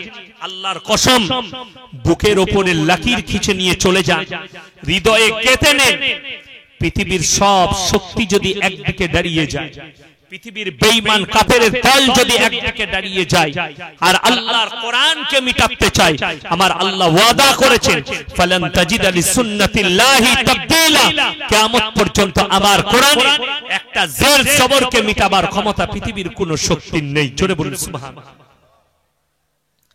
গত 3 দিন আগে দেখলাম আমাদের দেশে 3 বছর আগে একজন ব্যক্তি মুসলিম থেকে হিন্দু ধর্ম কবুল করেছে। তার নাম হচ্ছে ওয়াসিম রিজভী ওরফে জিতেন্দ্র ত্যাগী। সে নিজেকে বলেছে मैंने हिंदू धर्म को अपना लिया, सनातन धर्म को अपना लिया, क्योंकि मुसलमान ने हमें बहिष्कार किया। तू मुसलमान था ही नहीं तो बहिष्कार कहां से होगी भाई? पहले भी तू मुसलमान नहीं था। बड़ा कष्ट लगे। 3 दिन आगे से निजे लाइवे से वीडियो छेड़ेছে फेसबुके। काके बोलছে मैं मुसलमान धर्म छोड़कर इस्लाम छोड़कर आज से 1.5 साल पहले मैंने सनातन धर्म को अपना लिया और मैंने 26 आयतों के ऊपर, कुरान के 26 आयतों पर मैंने सुप्रीम कोर्ट पे केस किया था, जिस पर खारिज हो गया। सिर्फ ये नहीं, आज मेरा इतना बदतर हालत है कि मैं आहिस्ता आहिस्ता डिप्रेशन पे जा रहा हूं। कभी भी मैं खुदकुशी कर सकता हूं। वासिम रिजवी, इससे भी बुरा हाल तेरा होगा। तू सोच, तू जिस रब को टकराया, जिस रब से तूने छेड़खानी की, जिस अल्लाह के कलाम के ऊपर तहमत लगाई, उसके बद्दुआ तुझे लग चुका है। तेरे मौत के सिवा कोई रास्ता है नहीं। अभी भी वक्त है। मैं वासिम रिजवी तुमको दावत देता हूं, कलमा पढ़ लो, आ जाओ इस्लाम पर। हम तुम्हारे लिए दरवाजा खोल के रखे हैं। जोरे बोलুন সুবহানাল্লাহ। ইসলামের দরজা খোলা আছে, তুমি ফিরে এসো। তোমার জন্য দরজা খুলে রাখা হয়েছে, শুধু তোমার জন্য নয়। আল্লাহর কসম, ইসলাম এত সুন্দর, এত উদার, ইসলামে এত ভালোবাসা দিয়েছে। আজকেই যদি কোনো দলিত ভাই বলে লা ইলাহা ইল্লাল্লাহ, কালকেই আমার দস্তরখানে বসে খানা খেতে পাবে, ঠিক কি না? আজকেই যদি কেউ বলে লা ইলাহা ইল্লাল্লাহ, তোমার যদি যোগ্যতা থাকে আমার বোনের সঙ্গে তোমার বিয়ে দেব, তোমার বোনকে আমি বিয়ে করতে পাবো, এতে কোনো ঝামেলা ঝঞ্ঝট নেই। কিন্তু আল্লাহর কসম, আপনি যে ধর্মে যাবেন লাঞ্ছিত পাবেন। तूने बोला कि मैंने सनातन धर्म अपनाया, लेकिन तुझे लात मार कर तुझे अकेला कर दिया। लेकिन किसी भी हिंदुस्तान के गैर मुसलमान जिन्होंने इस्लाम कबूल किया, उनसे पूछ लो कि हमारे जैसे मौलवियों ने उनके साथ क्या बर्ताव किया। हमारे हिंदुस्तान के अंदर ऐसे भी स्टेज है। আমি সেদিনে উত্তর 24 পরগনায় ছিলাম। আপনারা ইউটিউবে তার বক্তব্য শুনেছেন। তার নামটা দ্বারা হিন্দু থেকে মুসলিম হয়েছে, পাপ্পু যাদব, নাম শুনেন? উত্তর 24 পরগনায় বাড়ি। আমি তার বাড়িতে খানা খেয়েছি, পাপ্পু যাদবের বাড়িতে খানা খেয়েছি, আমাকে দাওয়াত দিয়েছে। তার গ্রামের মাদ্রাসায় জলসা, তিনার বাড়িতে আমাকে খাওয়ালো। সত্যিকারী মন ভরে খেয়েছি। সে আমার কাছে আর দলিত নেই, সে আমার কাছে আর ছোট জাত নেই, সে আমার কাছে আমার মুসলিম ভাই। জোরে বলুন সুবহানাল্লাহ। তার ঘরে আমি খাবো, সে আমার বাড়িতে খেতে পাবে, অসুবিধা নেই। সে আর পাপ্পু যাদব নেই, সে আমার ভাই হয়ে গেছে। সে আমার মুসলিম একজন মাকে বিবাহ করেছে, তাকে বিটি দিয়েছে একজন। এটাই তো আন্তরিকতা, ভালোবাসা। আপনারা, আমার বর্ধমান জেলায় বাড়ি, আমার থানার নাম হচ্ছে গলসি থানা, আমার পরবর্তী থানার নাম হচ্ছে আউসগ্রাম। কি থানা বললাম? আউসগ্রাম থানা। ওই থানাতে আমি প্রায় যাই সময় পেলে। বিশেষ করে আমি সময় পাই রমজানুল মুবারকের মাসে, ছুটি থাকে। ওই থানা থেকে 3 কিলোমিটারের মাথায় একটা গ্রাম, 130 ঘর দলিত ভাই একসঙ্গে ইসলাম কবুল করেছে। জোরে বলুন সুবহানাল্লাহ। মিডিয়া প্রচার করবে না, আমি যাই তাদের কাছে, তাদের কাছে ইফতারি নিয়ে যাই, তাদের দুঃখ সুখে আমি খবর রাখি। তাদের মসজিদে গেছি, মসজিদ হয়ে গেছে, তো তারা খাবার নিয়ে এলো, নাস্তা পানি, তাদের সাথে বসে খেয়েছি। একজন ব্যক্তি নামাজি দাড়িওয়ালা বাবাজি, তিনি চোখের পানি ফেলালেন, বললে আল্লাহর কসম ভাবতে পারিনি আপনার মতো মানুষ আমাদেরকে ঘৃণা না করে আমাদের দস্তরখানে খাবে। আমি বললাম আল্লাহর কসম, আমার নবীজি সাল্লাল্লাহু আলাইহি সাল্লাম আমাদেরকে ঘৃণা শেখায় নাই। ইসলামে ঘৃণা নেই। ইসলামে কেউকে ঘৃণা করতে কোনো জাতপাতের বিচার শেখায়নি। আজকে বড় কষ্ট লাগে, আমাদের মধ্যে মল্লিক আছে, শেখ আছে, মোড়ল আছে, দফাদার আছে, সর্দার আছে, আছে না নেই? আমরা বাজ বিচার করি না, যে যাকে পারি বিয়ে দিই, পছন্দ হলেই বিয়ে, ঠিক কি না? পছন্দ হলেই বিয়ে। আমরা শেখ, আমার বিয়ে হয়েছে আমার ফুফুর মেয়ের সঙ্গে, তারা মন্ডল, অসুবিধা কি আছে? অসুবিধা কিছুই নেই। কত আমার ছোট ভাই, তার বিয়ে হয়েছে মল্লিকদের বাড়িতে, অসুবিধা কিছুই নেই। তারা কি জাত নয়? তারা মানুষ নয়? ইসলাম কেউকে ঘৃণা করতে শেখায়, কেউকে ঘৃণা করবেন। ওই জন্য নবীজি সাল্লাল্লাহু আলাইহি সাল্লামের আদর্শ হাদিস বর্ণনা করেছে, প্রত্যেকটা মুসলমান ভাইকে আমল করা দরকার। তোমার বাড়ির পাশে কে বসবাস করছে দেখো না, সে দলিত হোক, সে আদিবাসী হোক, সে হিন্দু হোক, সে জৈন হোক, সে খ্রিস্টান হোক, যে জাতিরই হোক, সে যদি ক্ষুধার্ত হয় তাকে খাবার দাও, বস্ত্রহীন হলে বস্ত্র দাও, বিপদে পড়লে তার পাশে দাঁড়াও। এটাই হচ্ছে আমার নবীজি সাল্লাল্লাহু আলাইহি সাল্লামের আদর্শ। জোরে বলুন সুবহানাল্লাহ। যারা আমাদের মতো মৌলবীকে বিদ্বেষী মনে করে, যারা আমাদের মতো মৌলবীকে যারা গোঁড়া মনে করে, গোঁড়া মুসলমান, সেই হিন্দু ভাইদিকে বলতে চায়, তোমরা একবার আমার কাছে এসো, আমার পাশে এসো, আমার সাথে বসো, তাহলে বুঝতে পারবে। এমনি বুঝতে পারবে না। আমার গ্রামে যাও, আমার গ্রাম ছোটখাটো গ্রাম নয়। আপনাদের এখানে কতগুলো মুসলিম ঘর আছে? অনেক বলতে কত? 1000, 2000?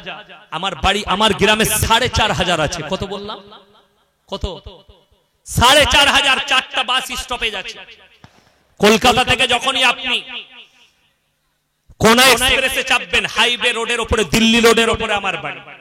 4টা বাস স্টপেজ, একটাই মসজিদ আছে আমার গ্রামে। সেখানে খালি 30 থেকে 35 ঘর দাস আর বাগদি আছে। কি বললাম? দাস আর বাগদি। লকডাউনে কিছু অনুদান আমার কাছে এসেছিল আমার মাদ্রাসায়। আমি সব থেকে প্রথম যাদের লিস্ট করেছি, যাদেরকে ডেকে দিয়েছি, সেটা হচ্ছে ওই দাস আর বাগদি দিকে দিয়েছি, মুসলিম দিকে নয়। কেন? তারা সংখ্যালঘু, আমরা সংখ্যাগুরু। তারা মন থেকে কষ্ট পাবে, তারা গরিব বেশি, মুসলিমদের কাছে পয়সা, ওখানে তাদেরকে আগে হাত বাড়াতে হবে। ওই জন্য আমি তাদের খোঁজ নিয়েছি, তাদের বাড়িতে আগে পৌঁছেছি। আমি মনেতে হিংসা বিদ্বেষ রাখিনি, যেটা অমুসলিম একে দেওয়া যাবে না, দলিত আমার মুসলমান ভাইকে আগে দিতে হবে।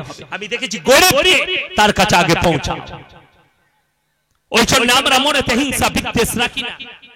কোন রকমের বড় কষ্ট লাগে, ভারতের প্রত্যেকটা মিডিয়া, কুত্তা মিডিয়াগুলো চুপচাপ বসে আছে। হরিয়ানার 2টো ছেলেকে গাড়ির ভেতরে ভরে পেট্রোল ঢেলে আগুন ধরিয়ে জ্বালিয়ে দিয়া। কুত্তা মিডিয়ারা এটা নিয়ে বলবেন। আমি জানতে চাই এই সন্ত্রাসবাদগুলো কোথা থেকে জন্ম নিয়েছে? কোন মাদ্রাসায়, কোন মসজিদে, কোন মৌলবীর পেট থেকে, কোন মৌলবীর স্ত্রীর পেট থেকে জন্ম নিয়েছে নাকি? আমি এই হারামখোর মিডিয়াদের কাছে জানতে চাই। বড় কষ্ট লাগে, মুসলমানের বাড়ি থেকে যদি একটা শুধু তলোয়ার পাই, তা বলবে এই সন্ত্রাসবাদ, ঠিক কি না? বড় কষ্ট লাগে, দুঃখ লাগে। আমি তো দেখলাম আমার ভাই, আপনি মনে করেন না যারা পুলিশের চাকরি করছে, যারা ডিফেন্সে আছে, যারা সিবিআই আছে, যারা এনআইএ আছে, তোমরা যদি মুসলিম তোমাদের মধ্যে কেউ থাকো, তারা আমার বয়ান ভালো করে শুনবে। অন্যায় কেসে যদি কেউ কে ফাঁসাও, আল্লাহর কসম তারা জাহান্নামী, জাহান্নামী, জাহান্নামী, তারা জান্নাত পাবে না। আজকে বড় কষ্ট লাগে, কোন ছেলে যদি ধর্ষণ করে, ধর্ষণকারীর পক্ষে যে উকিলরা তাদেরকে বাঁচাবার লেগে দাঁড়ায়, এই উকিল যদি মুসলমান হয় তা জাহান্নামে যাবে, লিখে নেন কাগজ থাকে। এই বেঈমান ছাড়া আর কিছু হতে পারে না। মিথ্যা যারা কেস লড়ে, কেউ মার্ডার করেছে, তাকে বাঁচাবার জন্য যে উকিল দাঁড়াবে, আর সত্যিকারী সে যদি মার্ডারার হয়ে থাকে, তাহলে এই উকিল কিন্তু কিয়ামতের দিনে রেহাই পাবে। সে যদি তাহাজ্জুদ গুজার হয়, তারপরও রেহাই পাবে। এটা মাথায় রাখবে। অন্যায় মিথ্যা কেস লড়লো, যে পুলিশ বাবুরা যারা থানার প্রশাসন আছে, তোমরা যদি মিথ্যা কেসে ফাঁসাও কোন মানুষকে, জেনে রেখে দিবে আমার আল্লাহ তোমাদেরকে ছাড়বে। আল্লাহর মারে কিন্তু আওয়াজ উঠে না, আল্লাহর মার পড়ে যাবে। ওই জন্য মিথ্যা কেসে কেউ ফাঁসিও না, অপবাদ দিও না। বড় কষ্ট লাগে শুনতে পাবেন আমাদের মতো মৌলবীকে কখন ধরে গাঁজা কেস দিয়ে দিয়েছে। অনেক লোক বলবে সালা মৌলবী তাহলে গাঁজা ব্যবসা করতো, ঠিক কি না? এই তো আমাদের দেশের অবস্থা, বড় কষ্ট লাগে। আসামের মুখ্যমন্ত্রী হিমন্ত বিশ্ব শর্মাজি, আপনাকে স্যালুট জানাই, আপনি দামি কথা বলেছেন। তিনি বলেছিলেন ये सब मदरसा में हिंदुस्तान के मदरसा को बुलडोजर से तोड़ देना चाहिए, क्योंकि मदरसा में आतंकवादी पैदा होती है यहां से, क्योंकि असम के एक मदरसे में एक तो मौलवी किसके साथ, आतंकवादी के साथ लिंक पाया गया, पूरे मदरसा को आपने तोड़ दी। मेरा एतराज नहीं है, क्योंकि जिस मदरसा में एक मौलवी आतंकवादी से जुड़ा हुआ है, पूरा कम्युनिटी, पूरा मदरसा खराब है। अगर यही सच है तो कहां पर सोए हैं आप, कहां छुप गए हमारे देश के आसाम के मुख्यमंत्री जी? अब कहां छुपा हुआ है? निकालिए और आ जाइए उड़ीसा में। उड़ीसा के अंदर एक मंत्री, स्वास्थ्य मंत्री, उसके बॉडीगार्ड एसआई ने गोली से उसको हत्या कर दिया। आप आओ, वो एसआई जिस कॉलेज में पढ़ा है उस कॉलेज को तोड़ दो, क्योंकि वहां पे संतरासवाद बनते हैं। आ जाओ, तोड़ दो उस थाने को, जिस थाने में वो एसआई ड्यूटी करता है, वो थाना पूरा आतंकवादी से जुड़ा हुआ, तोड़ दो उसे। हिम्मत है तुम्हारे मोदी जी में, अमित शाह जी में, जोगी जी में। बुलडोजर बाबा, तुम तो उत्तर प्रदेश में बुलडोजर चला रहे हो, आतंकवादी के खिलाफ तुम्हारा बुलडोजर चल रहा है, लेकिन 26/11 में बम्बई के अंदर जो हमला हुआ, अजमल कसब और जितने भी आतंकवादी थे वो बम्बई ताज होटल में खड़े थे, वहां पर पहरा था। आप ये भी कह दो रतन टाटा वाला भी जुड़ा हुआ है, तोड़ दो टाटा मेमोरियल को, तोड़ दो टाटा कंपनी को, तोड़ दो उस होटल को, तोड़ दो। बॉम्बे टाटा रतन ने जो बनाया उस ताज बेंगल होटल को तोड़ दो, बॉम्बे ताज होटल को तोड़ दो। लेकिन किसने बदर একটা ছেলে ধরা পড়েছে, কি পেয়েছে জানে? তার কাছে খানিকগুলো মোবাইলের তার আর ভাঙা মোবাইল, বলছে এই বোম তৈরি করছে। বাস্তব কথা বলছি, আপনি অবাক হবেন। শুনতে পাবেন আমাদের মতো মৌলবি জেলে চলে গেছে। কেন? হক কথা বলছি, জেলে যেতে হবে। আমার বাবাজিরা জানে, ওই জন্য মুসলমান বলবো, তোমরা সব থেকে দামি পার্টি নামাজের পার্টি কেউ ছাড়বে না। জোরে বলুন ইনশাআল্লাহ। সব থেকে দামি পার্টি নামাজের পার্টি। যারা নামাজের পার্টির উপরে দাঁড়িয়ে থাকবে, ইয়াকিন আর বিশ্বাসের উপরে, আল্লাহর কসম, আল্লাহর উপরে ইয়াকিন আর বিশ্বাস আনেন, আমার আল্লাহ রাব্বুল আলামিন আপনাদের জন্য যথেষ্ট। জোরে বলুন সুবহানাল্লাহ। জানেন আল্লাহর নবী সাহাবী 313 জন সাহাবী একদিকে, আর একদিকে 1000-এর বেশি বেঈমান কাফের। তারপরও আল্লাহ নবী সাহাবীকে আল্লাহ জয়লাভ করিয়েছেন। জোরে একবার বলুন সুবহানাল্লাহ। পরাজিত করাতে পারেনি। কেন? আল্লাহর প্রতি বিশ্বাস, আল্লাহর প্রতি ইয়াকিন, আল্লাহর উপরে কনফিডেন্সের সঙ্গে, বিশ্বাসের সঙ্গে যুদ্ধের ময়দানে ইসলামকে আর কোরআনকে বাঁচানোর জন্য, দ্বীন ইসলামকে বাঁচানোর জন্য নিজেদের প্রাণকে, জান মালকে কুরবান করেছেন। আল্লাহ তাদেরকে জয়লাভ করিয়েছেন। আজকে আপনার নিয়ত কি আছে? আপনি ভেবেছেন? আপনা ভাবি শুধু আমি মুসলমান, আমি নামাজ পড়ি, শুনেলেন? যারা 5 ওয়াক্তের নামাজি আছেন তাদের নৈতিক দায়িত্বটা কি?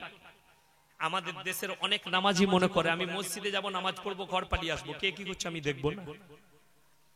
ঠিক কি না? ভাবে না? ভাবে না? বিসমিল্লাহ।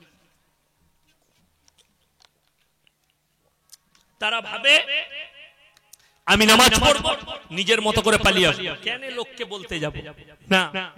কোরআন বলছে ইয়া আইয়ুহাল্লাযীনা আমানু কুলু আনফুসাকুম ওয়া আহলিকুম নারা, হে ঈমানদার ব্যক্তিরা, তোমরা জাহান্নামের আগুন থেকে বাঁচো এবং তোমাদের আহলে বর্গকে জাহান্নামের আগুন থেকে বাঁচাও।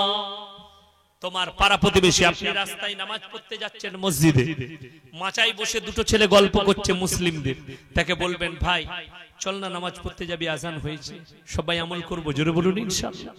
আপনি বাড়ি থেকে বের হচ্ছেন, আপনার সন্তান বাড়িতে গোসল করে বসে আছে, নামাজ পড়তে যাবে না, বেনামাজি, তাকে আপনি দাওয়াত দেন, এই আল্লাহ রুজিতে বরকত দেবে, চল রে নামাজ পড়তে যাবে। আমাদের সমাজের লোক কষ্ট কোথায় জানে? নামাজ পড়ে বরকত চাই না, কোরআন পড়ে বরকত চাইবে না, আল্লাহর কাছে চেয়ে বরকত নিবে না, এরা শর্টকাটে বরকত চাই। কি করে? দোকান করেছে, ব্যবসা করেছে, বরকত নাই বলে চিন্তা নাই। বর্ধমানের হুজুর সাহেব এসে একটা বরকতের তাবিজ দিয়ে যান, হুজুর আমার ব্যবসায় যেন বরকত হয়। ঠিক কি না? আমাদের সমাজের লোক তো তাবিজে বরকত চাইছে, তাবিজে বরকত। তাবিজে যদি বরকত হয়, তাবিজ কার কাছে? হুজুরের কাছে। সব থেকে বড় লোক কে আগে হবে? তুমি না হুজুর? হে কথা বলে না কেন? হুজুর হবে তো আমি কেন 3000 টাকা বেতনে তোমার মসজিদে চাকরি করতে যাব? আমার তো সব কলকাতার দোকানগুলো তো আমাদেরই হতো। মাত তাবিজার একটা করে টেনে বরকত তো আমাদের কাছে, বরকতের তাবিজ তো আমাদের কাছে। মানুষ বুঝে, আপনি শুনেলেন আমার ভাই, আমাদের লোককে যদি বলি, সমাজের লোককে, বাবা নামাজ পড়ো বরকত দেবে, জুম্মার দিনে গিয়ে দোয়া করছে, আল্লাহ হুজুর বলেছে নামাজ পড়তে বরকত হবে, 3 দিন নামাজ পড়ে দেখবো, যদি বরকত হয় তা ভালো, নাইলে আমি আর পড়বো না। আল্লাহ কি বলবে? তুই মাল কদিন আসিস দেখি, তারপরে দেবো, না হলে দেবো না। তাহলে দোকান উঠে গেল, তুমি আল্লাহকে দেখবে আর আল্লাহ তোমাকে দেখবে না। কোরআন বলছে ওয়ালানাবলুয়ান্নাকুম বিশাইইম মিনাল খাউফ ওয়াল জুই ওয়া নাকসিম মিনাল আমওয়ালি ওয়াল আনফুসি ওয়াস সামারাত ওয়া বাশশিরিস সাবিরিন আল্লাযীনা ইযা আসাবাতুহুম মুসিবা ক্বালু ইন্না লিল্লাহি ওয়া ইন্না ইলাইহি রাজিউন। হে আমার বিশ্বনবী, পৃথিবীর মানুষকে বলে দাও, ওয়ালানাবলুয়ান্নাকুম বিশাইইম মিনাল খাউফ, আমি আল্লাহ কখনো ভয় দেখাই তোমাদেরকে রোগ জ্বালা দিয়ে, আপদ বিপদ দিয়ে, তোমাদের খেতি বাড়িতে ক্ষতি করে, তোমাদের মালের ক্ষতি করে, আর আমি আল্লাহ লক্ষ্য করি। ওয়াবাশশিরিস সাবিরিন, কোন আমার বান্দারা সবর করেছে, ধৈর্য ধারণ করেছে, আর যারা ধৈর্য ধারণ করবে তাদের কাছে বিপদ এলে, আল্লাযীনা ইযা সাবাতুহুম মুসিবা, যখনই তোমাদের কাছে কখনো বিপদ আসবে, তোমরা বলবে ক্বালু ইন্না লিল্লাহি, সবাই পড়ুন আমার সাথে, ক্বালু ইন্না লিল্লাহি ওয়া ইন্না ইলাইহি রাজিউন। ওগো আল্লাহ, আমরা সকলে তোমারই জন্য আর তোমার কাছেই আমাদেরকে প্রত্যাবর্তন করতে হবে। এই দোয়া চাও বিপদ এলে, তা না হলে আল্লাহর শুকর আদায় করো। আল্লাহ আমার দোকানে একটু ব্যবসা খারাপ যাচ্ছে, তুমি ব্যবসা ঠিক করে দাও, আল্লাহর কাছে কাঁদো। মানুষ কামিয়াবির রাস্তা নামাজ পড়ে নয়, তুমি কোন জায়গায় খুঁজছো? তাবিজে, তোমার বেঈমানিতে। আমার আল্লাহ কোরআনে বললেন, সূরায়ে আমার আল্লাহ কোরআনে বললেন 17 পারা শেষ পৃষ্ঠা শেষ রুকু, ইয়া আইয়ুহাল্লাযীনা আমানুল কাউ ওয়াসজুদু ওয়াবুদু রাব্বাকুম ওয়াফআলুল খায়রা লাআল্লাকুম তুফলিহুন। হে আমার বিশ্বনবী বলো, তোমরা আমার কাছে রুকু করো, সিজদা করো, আমি আল্লাহ তোমাদেরকে কামিয়াবির রাস্তা দেখিয়ে দেব। ফজরের সময় উঠো, 2 রাকাত করে 4 রাকাত নামাজ আদায় করো, আর হালাল রুজির সন্ধানে বেরিয়ে পড়ো। নামাজের পরে আল্লাহকে বলুন, ওগো আল্লাহ, আমরা হালাল রুজির সন্ধানে বেরিয়ে পড়ছি, তুমি আমাদেরকে হালাল রুজির সন্ধান করিয়ে দাও। আল্লাহ ওয়াদা করেছেন, আমি আল্লাহ তোমাদেরকে কামিয়াবির রাস্তা দেব। জোরে বলুন সুবহানাল্লাহ। কিন্তু বড় কষ্ট লাগে, দুঃখ লাগে, আমরা কামিয়াবির রাস্তা খুঁজি কোথায়? বেঈমানির পথে, মিথ্যার পথে, চুরির পথে, লোকের মেরে নেওয়ার পথে। আজকে কত মানুষে আজকে পয়সা মেরে নিয়ে নিজের ধন সম্পদ বাড়াচ্ছে, লোকের মেরে নিয়ে, চুরি করে, সুদ খেয়ে। যারা সুদখোর আছে, আজকে জানেন বেঈমান কাফেররা আমাদের মুসলমানদের চারিদিকে জাল বিছিয়ে ফেলেছে না ফেলে? আপনার উপরে এমন ভাবে জাল বিছিয়েছে, আপনি বের হতে পারবেন না। কম বেশি প্রত্যেকটা বাড়িতে সুদ ঢুকে গেছে, বন্ধন লোন আর গ্রুপ লোন। আপনাদের এখানে নেই তাই তো? আছে, ঢুকেছে, সব বাড়িকে রেহাই দেয়নি। এটা বেঈমান কাফেরদের মাকড়সার মতো একটা জাল পরিবারকে ঘিরে ফেলছে। আপনারা বলুন, ইমামের, আপনাদের ইমাম সাহেবের বেতন কত? ইমানদারির সঙ্গে, ইমাম সাহেব নেই এখানে, কত? 10,000। ইমাম সাহেবের বইয়ের অভাব গেলে ইমাম সাহেব, আপনাদের ইমাম সাহেবের বউ বন্ধন লোন করে তো, গ্রুপ লোন করেছে। ইমামের বইয়ের 5,000 10,000-এ তাদের বরকত হয়ে যাচ্ছে, তাদের সংসার চলে যাচ্ছে। আপনার 20,000-এ অভাব পড়েছে, আপনার বউকে বন্ধন লোন নিতে হচ্ছে, আপনার বউকে গ্রুপ লোন নিতে হচ্ছে। শুনেলেন, সুদ খানে वाला সুদ দেনে वाला উভয়ে পাপী, সুদ লেনে वाला সুদ দেনে वाला দুজনাই সমান পাপী। সুদের সবথেকে নিম্ন স্তরের পাপটা বলে দেই, যারা সুদ খায়, যারা সুদ দেয় আর যারা সুদের পয়সা নেয়, উভয়ে শুনেলেন সবথেকে নিম্ন স্তরের পাপ হচ্ছে নিজের মায়ের সঙ্গে 70 বার ব্যভিচার করার সমান গুনাহ। কতবার বললাম? 70 বার নিজের মায়ের সঙ্গে ব্যভিচার করার সমান গুনাহ। বাঁচবেন, বেঈমান কাফেররা চায়। আপনি বলছেন অল্প পয়সায় আমার সংসার চলবে কি করে, টাকা লাগবে। কথা শুনেলেন, যারা টাকার স্বপ্ন দেখছেন তারা যান। একবার প্রেসিডেন্টই জেলে গিয়ে আমাদের পার্থবাবুকে জিজ্ঞেস করে আছেন, স্যার টাকায় কত সুখ, উনি বলে দিবেন। কথা বুঝতে পারেননি? টাকার গদিতে শুয়েছিল, টাকায় গার্লফ্রেন্ড, তা না হলে বুড়ো বয়সে এরকম ইয়ং মেয়ে পাওয়া যায়? ও তো টাকাতেই পাওয়া যায়, তাই না? ও মেয়েও টাকার জন্য এসেছিল।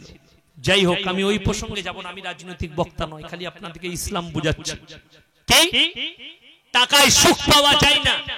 টাকায় যদি সুখ পাওয়া যেত, শুনেলেন সকালবেলায় আপনাদের কাছাকাছি কোনটা আছে? ডায়মন্ড হারবার নাকি কোন শহরটা কাছে? ডায়মন্ড। কলকাতাও বেশি দূর নয়, 40-42 না হলে 45 হবে, তাই তো? এরকমই হবে, 50-এর আশপাশ কলকাতা। সকালবেলায় চলে যাবে। আমি কালকের জলসায় বলেছি, বড় লোকরা ছুটে সুগার কমাবার জন্য, আর গরিবরা ছুটে পয়সা ইনকামের জন্য। কথাটা বুঝতে পারেন?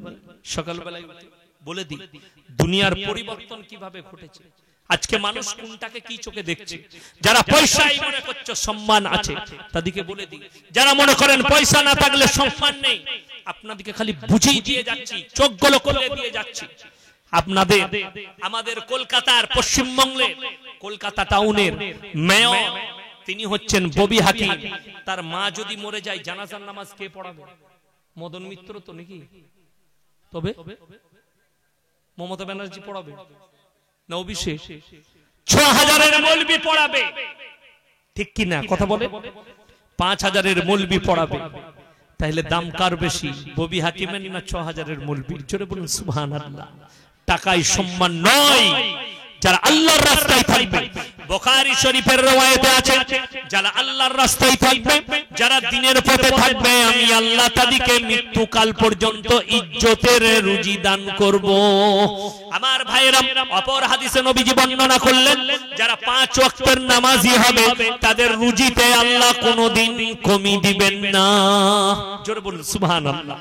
আপনি নামাজি হন, আপনি আল্লাহর রাস্তায় চলুন, আপনার মৃত্যুকাল পর্যন্ত আল্লাহ আপনাকে ইজ্জতের রুজি দান করবেন, আপনি ইজ্জতের রুজি পাবেন। আপনারা লক্ষ্য করে দেখুন, আলেম উলামা এদের বেতন বেশি নয়, আল্লাহ কিন্তু এদিকে ইজ্জতের রুজি দেয়, দেয় না? দেয় না? আমরা জলসায় গেলে ডাক্তাররা আমাদের হাত ধোয়ায়, মাস্টাররা হাত ধোয়ায়, মন্ত্রীরা হাত ধোয়ায়, এমএলএরা হাত ধোয়ায়। এর থেকে বড় জিনিস আর কিছু আছে? আমি মেদিনীপুরে একটা জলসায় ছিলাম, মেদিনীপুর এক মাদ্রাসার জলসা। মেদিনীপুরের একজন মন্ত্রী, আমাদের রাজ্যসভার মন্ত্রী, এসে, হুজুর সালাম আলাইকুম, আমাকে একটু দোয়া দিবেন, আমি এই মাদ্রাসার তালবিলদের লেগে 50,000 দিচ্ছি। তাদের সঙ্গে দেখা করতে গেলে অ্যাপার্টমেন্ট নিতে হয়, তাদের সঙ্গে দেখা করতে গেলে তাদের বডিগার্ডের অ্যাপার্টমেন্ট নিতে হয়, তাদের সঙ্গে মন্ত্রী সবাই দেখা করতে গেলে আমরা আমাদের মতো মৌলবীরাও চান্স পাই না। আল্লাহর কসম, আল্লাহ তাদের মতো মন্ত্রীকে আমাদের হাতটা ধরতে পাঠিয়ে দিয়েছে। জোরে বলুন সুবহানাল্লাহ। আমরা চাইনি তাদের কাছে, তারা এসেছে আমার স্টেজে। এটাই তো আল্লাহর কৃপা, এটাই তো আল্লাহর দয়া। ওই জন্য হারাম যারা ইনকাম করেন, যারা সন্তানের জন্য হারাম খেতে চান, যারা নিজের ছেলের জন্য টাকা করে মনে করছেন হারাম খেয়ে সুদ খেয়ে পয়সা লুটে লোকের মেরে নিয়ে বড় লোক করব আমার ছেলেকে, তারা কান খুলে শুনেলেন আপনার যে ছেলেকে বড় লোক করবেন সেই ছেলেটা আপনার কতটা কাজে আসবে কিয়ামতের দিনে। সবথেকে ডেঞ্জার জায়গা হচ্ছে কিয়ামতের ময়দান, ঠিক কি না? সবথেকে ডেঞ্জার জায়গা কিয়ামতের ময়দান। এই দুনিয়ার সম্পর্কে আমাল হায়াতুদ দুনিয়া ইল্লা মাতাউল গুরুর, এই দুনিয়া তোমাদের জন্য সম্পূর্ণ ধোঁকা। আমার আল্লাহ কোরআনে বলে সম্পূর্ণ ধোঁকায় বসে আছে। দুনিয়ার একটা দিন, দুনিয়ার কিয়ামতের একটা দিন দুনিয়ার 50,000 বছরের সমতুল্য হবে। আপনি কিয়ামতের ময়দানে দাঁড়াবেন, হিসাব করুন আপনি কতদিন দাঁড়িয়ে থাকবেন কিয়ামতের দিনে। জমিনটাকে হাদিসে আছে আল্লাহ এত তাতাবে এই জমিনটা তামার আকার ধারণ করে নেবে। বেঈমান কাফেরদের মাথার মগজগুলো ভাতের হাঁড়ির মতো টকবক করে ফুটবে, মৃত্যুবরণ করবে না। যে যতটা পাপ করবে ততটা পাসিনায় কিয়ামতের দিনে ডুবে থাকবে। তার কারোর এতটা পাসিনা, কারোর বুক পর্যন্ত, কারোর পা পর্যন্ত, যে যতটা পাপে লিপ্ত থাকবে সে ততটা পাসিনায় ডুবে থাকবে আর পেরেশানের হালতে থাকবে। আমার আল্লাহ রাব্বুল আলামিন কোরআনে বললেন, হে আমার বিশ্ব নবী বলো, ইয়া আইয়ুহান নাসুত্তাকু রাব্বাকুম ওয়াখশাউ ইয়াওমান লা ইয়াজজি ওয়ালিদুন আন ওয়ালাদি ওয়ালা মাউলুদুন হুয়া জাযিন আন ওয়ালিদিহি শাইয়্যা। হে আমার বিশ্ব নবী পৃথিবীর মানুষকে বলো, পৃথিবীর মানুষকে শুনিয়ে দাও কিয়ামতের দিনকে তারা যেন ভয় করে, যেদিনে বাপ বেটার কোনো উপকারে আসবে না, বেটা বাপের কোনো উপকার করতে পারবে না, কেউ কারোর জন্য এতটুকু উপকার করতে পারবে না। অপর জায়গায় আমার আল্লাহ বললেন, ইয়াউমা ইয়াফিরুল মারউ মিন আখি ওয়া উম্মিহি ওয়া আবি ওয়া সাহিবাতিহি ওয়া বানি লিকুল্লি ইমরিইম মিনহুম ইয়াউমাইদিন শানুন ইউগনি। হে আমার বিশ্ব নবী পৃথিবীর মানুষকে বলো কিয়ামতের দিনটা এত ডেঞ্জার হবে। স্বামী স্ত্রীর কাছে ছুটে যাবে, স্ত্রী বলবে দুনিয়াতে আমার কোনো স্বামী ছিল না, স্বামী বলবে স্ত্রী ছিল না, বাপ বলবে বেটা ছিল না, বেটা বলবে বাপ ছিল না, মা বলবে বিটি ছিল না, বিটি বলবে মা ছিল না, কেউ কারোর জন্য এতটুকু বোঝা বহন করবে না। এটা কোরআন। এরপরে চিন্তা করুন যদি কেউ কারোর জন্য এতটুকু বোঝা বহন না করে, আপনার সন্তান আপনার কাজে যদি না আসে, বিবি না আসে, আপনি কি করবেন? ওই জন্য কোরআনে আছে आतीहिम यौमल क़ियामति फरदा, जबकि हमारे पास ये दुनिया के लोग हमारे सामने आएंगे, अकेले अकेले आएंगे। তোমরা আমার সামনে একা একা হাজিরি দেবে, তোমার সঙ্গে কেউ থাকবে না। আরো একটু আগে চলুন, আমার নবীজি সাল্লাল্লাহু আলাইহি সাল্লাম হাদিস বর্ণনা করেছেন পৃথিবীতে মুসলমানদের দল হবে 73। কটা বললাম?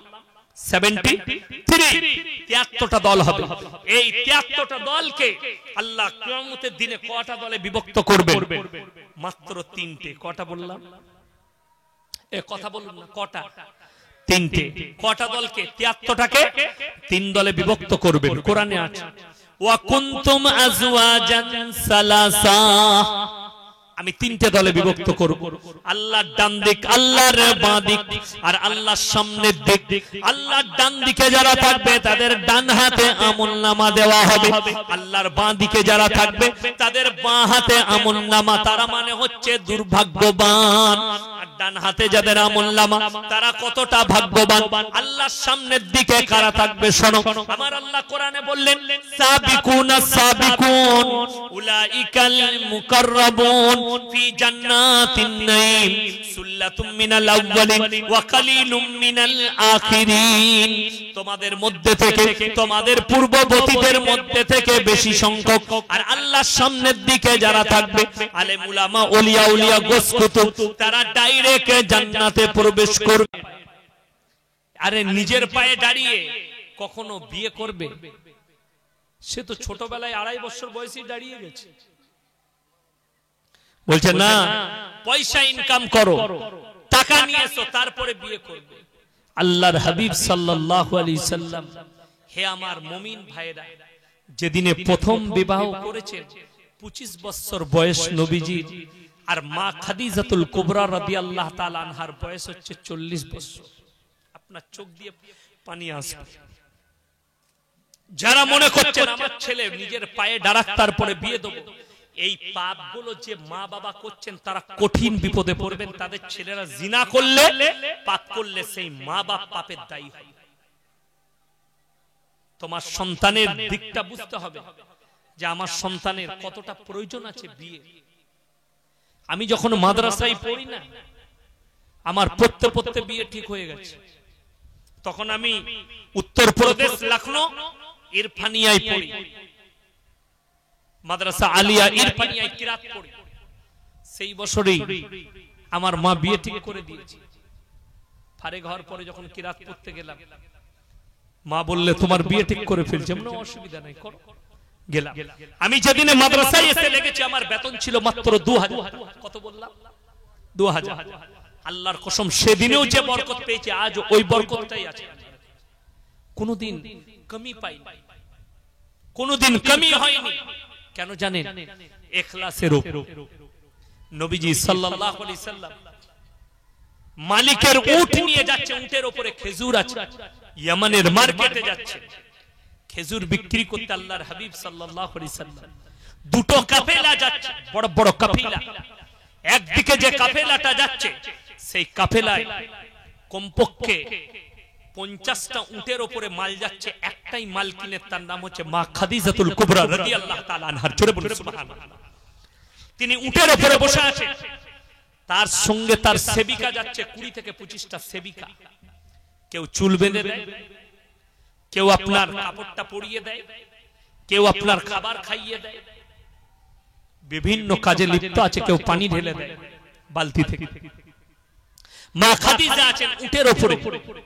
আল্লাহর হাবিব সাল্লাল্লাহু আলাইহি সাল্লাম আর একদিকে, দুদিকে দুটো কাফিলা, আর একদিকের কাফিলাই যাচ্ছেন আল্লাহর হাবিব সাল্লাল্লাহু আলাইহি সাল্লাম নিজের মালিকের উটটা টেনে নিয়ে যাচ্ছেন। মা খাদিজার নজর পড়ে গেল নবীজি সাল্লাল্লাহু আলাইহি সাল্লামের চেহারা মুবারকের উপর। এত চমক দিয়েছিলেন আল্লাহ তাআলা, এত নূর দিয়েছিলেন নবীজির চেহারায়, এত নূর যে সেই চমকটাই যেন দেহেলি দিলে কাকে? মা খাদিজার হৃদয় যেন গলে গেল। কেন জানেন? মা খাদিজাতুল কুবরা রাদিয়াল্লাহু তাআলা আনহা অনেক দিন থেকে খোঁজ করছিলেন কার? আল্লাহর হাবিব সাল্লাল্লাহু আলাইহি সাল্লাম। মা খাদিজাতুল কুবরা রাদিয়াল্লাহু তাআলা আনহা একদিন স্বপ্ন দেখলেন আসমান থেকে চাঁদটা যেন ভেঙে আসছে, আর আমার কোলেতে পড়লো, আর 7টা টুকরো হয়ে বেরিয়ে গেল। এই স্বপ্ন দেখলেন কে? মা খাদিজাতুল কুবরা রাদিয়াল্লাহু তাআলা আনহা। এই স্বপ্ন দেখার পরে তিনি ছুটে গেলেন ফজরের পরে নিজের ভাইয়ের কাছে, চাচতো ভাইয়ের কাছে। হে আমার ভাই, তুমি স্বপ্নের ব্যাখ্যা করো। আমি তো আজকে আজীব ও গরীব স্বপ্ন দেখেছি যে চাঁদটা যেন আসমান থেকে ভেঙে আমার কোলে এলো, 7টা টুকরো হয়ে বেরিয়ে গেল। বলে হে খাদিজা, তুমি হচ্ছ ভাগ্যবান, তুমি হচ্ছ একজন ভাগ্যবতী। বললে কেন? বলে এই পৃথিবীতে এমন একজন দূত আসবে, তিনি হবেন আখরি নবী, তার সঙ্গে তোমার বিবাহ বন্ধন হবে, কিন্তু 7টা সন্তান হবে, একটাও কিন্তু বেঁচে থাকবে না। জোরে বলুন সুবহানাল্লাহ। যখনই দেখেছেন আল্লাহর হাবিবকে, বলে আইনা মুহাম্মদ, আপনি কি মুহাম্মদ? আল্লাহর নবী বললেন হ্যাঁ, আমি সেই ইতিম আমিনার বেটা আব্দুল্লাহর সন্তান, আমিনার পুত্র আমি হচ্ছি সেই মুহাম্মদ। মা খাদিজাতুল কুবরা রাদিয়াল্লাহু তাআলা আনহা নবীজিকে প্রস্তাব দিয়ে ফেললেন, আমি তোমাকে বিবাহের প্রস্তাব দিচ্ছি। তার যে সেবিকারা ছিল তারা বললে, ছি ছি ছি ছি ছি, আপনি কাকে? একটা গোলামকে, যে লোকের কর্মচারী, তাকে আপনি প্রস্তাব দিচ্ছেন বিবাহে? মা খাদিজা বললে, আল্লাহর কসম তোমরা এই ধরনের কথা বলো না। আমি যে মানুষটাকে বিবাহের প্রস্তাব দিয়েছি আমার আল্লাহ জানেন, তিনি হচ্ছেন পৃথিবীর আদি থেকে অন্ত পর্যন্ত সৃষ্টির শ্রেষ্ঠ, ইনি হচ্ছেন হযরতে মুহাম্মদ মুস্তাফা। সকলে বলুন সাল্লাল্লাহু আলাইহি ওয়াসাল্লাম। জোরে বলুন সুবহানাল্লাহ। আমার নবী বিশ্ব নবীকে যেদিনে বিবাহ করলেন, সেদিনে আল্লাহর নবীকে বললেন, ইয়া রাসূলুল্লাহ, ইয়া হাবিবাল্লাহ, হে আমার আল্লাহর নবী, আমার কাছে যতগুলো সম্পদ আছে আমি আপনাকে 2 হাত খুলে আপনাকে উরসে দিলাম। আপনি 2টো হাত খুলে ইসলামের জন্য আর নিজের জন্য যত পারবেন খরচ করুন। জোরে বলুন সুবহানাল্লাহ। নবীজির কাছে ইসলাম প্রচারের জন্য আল্লাহর তরফ থেকে মাল এলো। মা খাদিজাতুল কুবরা রাদিয়াল্লাহু তাআলা আনহাকে নিকাহ করার পরে সমস্ত মালগুলোকে উড়ছে দিলেন। রুজির মালিক সকলে বলুন কে? আল্লাহ। আর আপনি বলছেন আমার বেটার বিয়ে দিলে বেটা খাওয়াবে কি? তোমার আল্লাহর প্রতি বিশ্বাস নেই। যে আছে তার বিবি হোক, তার সন্তান হোক, তার জুড়ি হোক, যেই তার কাছে আছে তার রুজির দায়িত্ব কে নেয়? আমার আল্লাহ। রুজি কে মাপেন? সকলে বলুন আল্লাহ। আল্লাহর কসম, আপনি দস্তরখানে বসবেন, প্লেটে খাবার থাকবে, আপনার রুজি আল্লাহ মাপবেন। ঠিক বলছি না ভুল বলছি? আপনার যদি পাতলা পায়খানা হয় আর আপনার সামনে যদি দামি খাসির বিরিয়ানি নামা হয়, দামি চালের বিরিয়ানি, আপনি খাবেন? বার করে এটা খাবেন। কারো যদি শরীর অসুস্থ হয়, ধরে কেউ কি যদি পানির পিপাসা লাগে, প্রচন্ড তেষ্টা লেগেছে, তাকে যদি বলেন দাদা থামস আপ দিই এক গ্লাস, না চলবে না, পানি নিয়ে। যদি বলে দাদা ডাবের জল, সরা না, পানি আনতে বলছি। পৃথিবীর যতগুলো কোল্ড ড্রিঙ্কস আছে সব দিলেও লাফ মেরে ছুড়ে দিবে, তার পানিরই প্রয়োজন। যদি তোমার রুচি না মাপে, আল্লাহর কসম দস্তরখানে খানা নামানো থাকবে, তুমি খেতে পাবে না। এটাই হচ্ছে আল্লাহর তরফ থেকে রুজি। রুজি আমি আল্লাহ মাপি, পৃথিবীর মানুষ রুজি মাপে না। তুমি যে তোমার সন্তানকে ইনকাম করে খাওয়াও, তুমি বাহানা, আমি আল্লাহ রুজি। ওই জন্য আমার জলসায় আছে, মেয়ে হলে কোনো বাপ অসন্তুষ্টি প্রকাশ করে না, মেয়ে হলে বেজার হয় না। অনেক মায়েরা আছে, শাশুড়িরা আছে, বৌমায়ের যদি বিটি হয়, অনেক শাশুড়িরা বলে আমার বৌমা কুলচ্ছনে বিটি হয়েছে, বেটা হয়নি। সেই শাশুড়িকে, তোমার মাকে শুনে নাও যুবকরা, তোমার মা যদি তোমার স্ত্রীকে বলে কুলচ্ছনে বউ, মেয়ে পয়দা করেছে, তো তোমার মাকে জিজ্ঞেস করবে তোর মা তোকে পয়দা করে হলো, সে কতটা কুলচ্ছনে ছিল। কথাটা বুঝতে পারেননি আমার? এটা আমি হক কথা বললাম না, না হক বললাম? কেন বলছি শুনে নিন। আমার বর্তমান জেলার ঘটনা, খুব কষ্ট লাগে, দুঃখ লাগে, বেদনা লাগে। বৌমায়ের পেটে বাচ্চা, শাশুড়ি আর স্বামী বলছে বাপের বাড়ি যাচ্ছ যাও, যদি বেটা ছেলে হয় তাহলে ফিরবে, বিটি হলে আমার ঘরে এসো না, তোমাকে তালাক দিয়ে দেব। কত কষ্ট লাগে। তাদেরকে যারা মুসলমান বলবে তারা পাপী হয়ে যাবে, লিখে দিয়ে যা। তারা কখনো মুসলমান হতে পারে না, এরা বেঈমান, কাফেরের থেকেও খারাপ, এরা জাহান্নামের খোরা, যারা আল্লাহ সৃষ্টির উপরে অসন্তুষ্টি প্রকাশ করে। আর আমার নবীজি সাল্লাল্লাহু আলাইহি সাল্লাম সাহাবীদেরকে বললেন, হে আমার সাহাবীরা শোনো, যে বাড়িতে প্রথম মেয়ে পয়দা হয় সেই বাড়িতে আল্লাহর রহমত বর্ষিত হয়। জোরে বলুন সুবহানাল্লাহ। সবথেকে বড় দলিল, আল্লাহর নবী সাল্লাল্লাহু আলাইহি সাল্লামের একটাও বেটা বেঁচে ছিল? কথা বলেন না কেন আপনারা? না, সব মেয়েরা বেঁচে ছিল। জোরে বলুন সুবহানাল্লাহ। মেয়েরা, বরকতপূর্ণ মেয়েরা বেঁচে ছিল। জানেন, আপনার মেয়ে হলে মেয়েটাকে পর্দা নসিবা করো, তাকে সৎ করো, তাকে পরেজগার মুত্তাকি করো, তুমি ওই বিটির বাদৌলতে জান্নাত পাবে। কেন জানেন? মা ফাতেমাতুজ জাহরা রাদিয়াল্লাহু তাআলা আনহা, আমার মায়েরা ভালো করে শুনবেন, আল্লাহর হাবিব সাল্লাল্লাহু আলাইহি সাল্লামের লাডলা বিটি হাসান হোসেনের আম্মা জান হযরত আলীর বিবি যখন মৃত্যুর শয্যায়, আলীকে ডেকে বললেন, হে আলী, আমি যদি তোমার পূর্বে মারা যাই, তুমি আমার দাফন কাফন রাতের অন্ধকারে করবে। বললে কেন? বললে আল্লাহর কসম করে বলছি, আজকে দিন পর্যন্ত আমি আমার চোখের দ্বারা কোন পর পুরুষকে স্পর্শ করিনি। আজকে দিন পর্যন্ত কোন পর পুরুষে আমাকে তো দূরের কথা, আমার কাপড়ের একটা সুতো পর্যন্ত দেখতে পাই। ওই জন্য আমার ভাই, একটা কথা মাথায় রাখবেন, আপনি আপনার সন্তানকে সুশিক্ষা দেন, আপনার মেয়েকে পর্দা নসিবা করুন, আপনার মেয়ের বয়স উপযুক্ত হলে বিবাহ দেন, আপনার সন্তানের বয়স উপযুক্ত হলে বিবাহ দেন। বিয়ের পরেও পড়া যায়, যায় না যায়? বিয়ের পরে আপনার মেয়ে তার স্বামী চাইলে, তার শ্বশুর ঘরের লোক চাইলে সে কলেজে পড়বে, সে স্কুলে পড়বে, এতেরাজ নাই। তার তোমার ছেলের বিয়ে দিয়ে দাও, বিয়ের পরে সে কলেজে পড়বে। যদি বলেন বিয়ের পরে পড়া হবে না, তোমার জানা নেই। আমার আব্বাজি পশ্চিম বাংলার এমনই একজন আলেম, যিনি বিয়ের পরে পড়াশোনা করে মৌলবি হয়েছে। বিয়ের পরে আমার আব্বাজি উস্তাদ 24 পরগনায় আছে। আমার আব্বাজির উস্তাদ 24 পরগনায় প্রথম জীবনের উস্তাদ। তিনি বেঁচে আছেন নাকি জানি না, হযরত মোল্লা মুসলিম সাহেব আব্বাজানের উস্তাদ। বড় কষ্ট লাগে, আমাদের সমাজের লোক বুঝে না। কত আলেম বিয়ের পরে আলেম হয়ে আসছে, কত ছেলে বিয়ের পরে কলেজে ইউনিভার্সিটিতে পড়াশোনা করছে। বিয়ে হচ্ছে অর্ধেক ঈমান। কি বললাম? অর্ধেক ঈমান। চোখের জিনা থেকে বাঁচবে, অন্তরের জিনা থেকে বাঁচবে, হাতের জিনা থেকে বাঁচবে, জবানের জিনা থেকে বাঁচবে, শারীরিক জিনা থেকে বাঁচবে। শয়তান দাঁড়িয়ে আছে মুহূর্তের মধ্যে। আর পুরুষ থেকে বলবো, যুবক থেকে বলবো, নিজেদের ঈমানকে মজবুত করুন।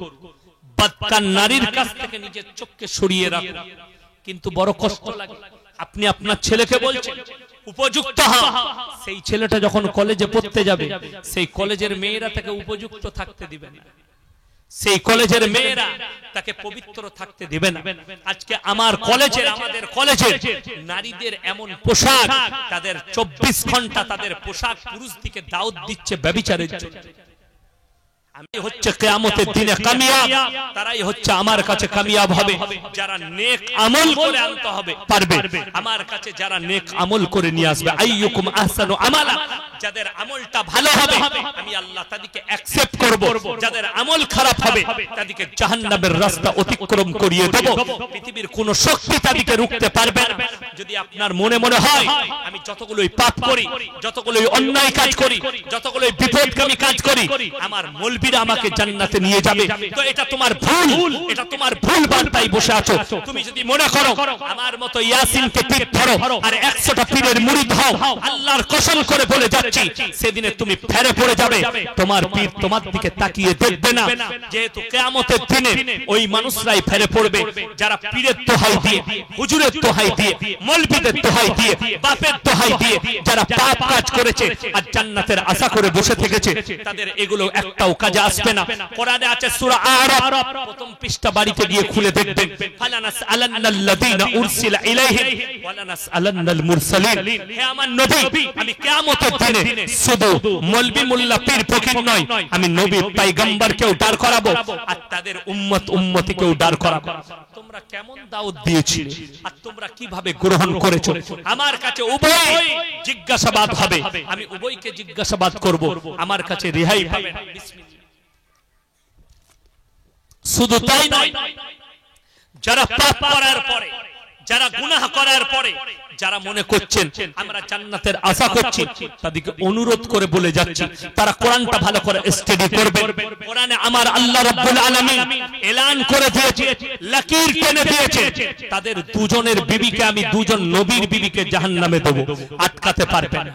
দারাবাল্লাহু মাসালাল লিল্লাযীনা কাফারু ইমরাআতা নূহ ওয়া ইমরাআতা লূত কানাতা তাহতা আবদাইনি মিন ইবাদিনা সালিহাইনি ফাকানাতাহুমা ফালাম ইউগনি আনহুমা মিনাল্লাহি শাইয়া ওয়া কিলা দুখুলান নার মা'আদ দাখিলিন। আমার দুজন উলুল আযম নবী, হাবিব পয়গম্বর নূহ নবী আর লূত নবী, দুজনের বিবিকে জাহান্নামে দেব, তারা আটকাতে পারবে না নবী হওয়ার পরে।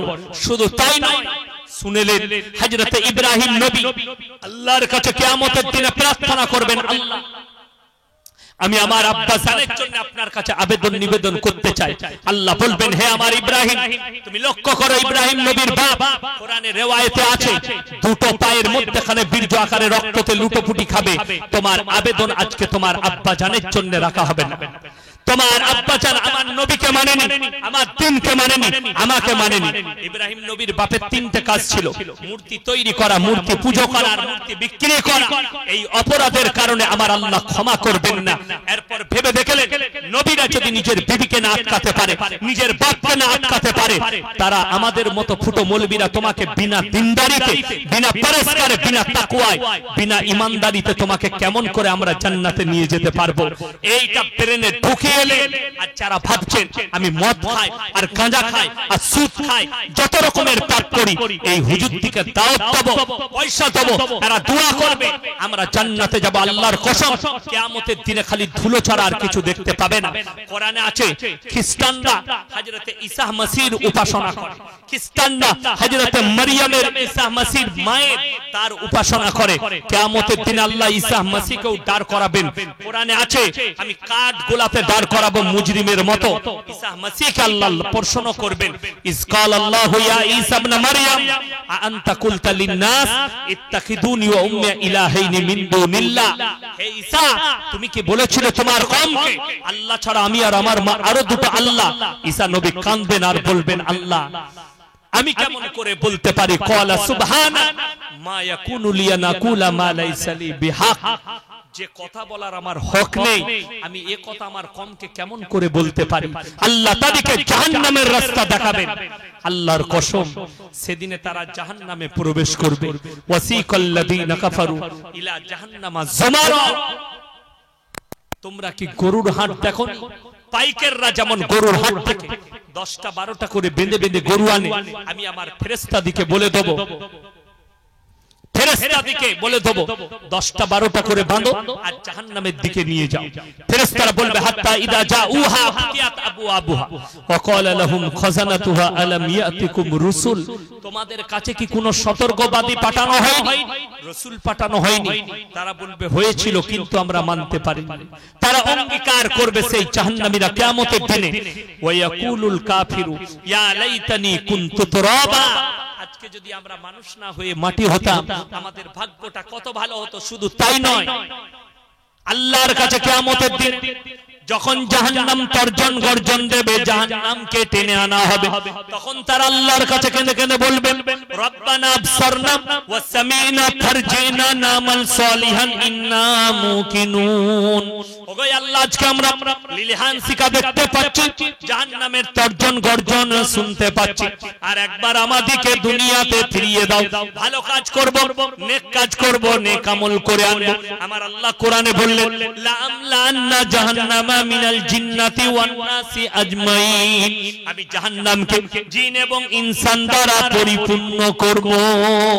আজকে রেহাই পাবে না, জিন এবং ইনসান দ্বারা আমি এই জাহান্নামকে পরিপূর্ণ করব। আমার ভাই, সবাই পরকালের চিন্তা লব, জোরে বলুন ইনশাআল্লাহ।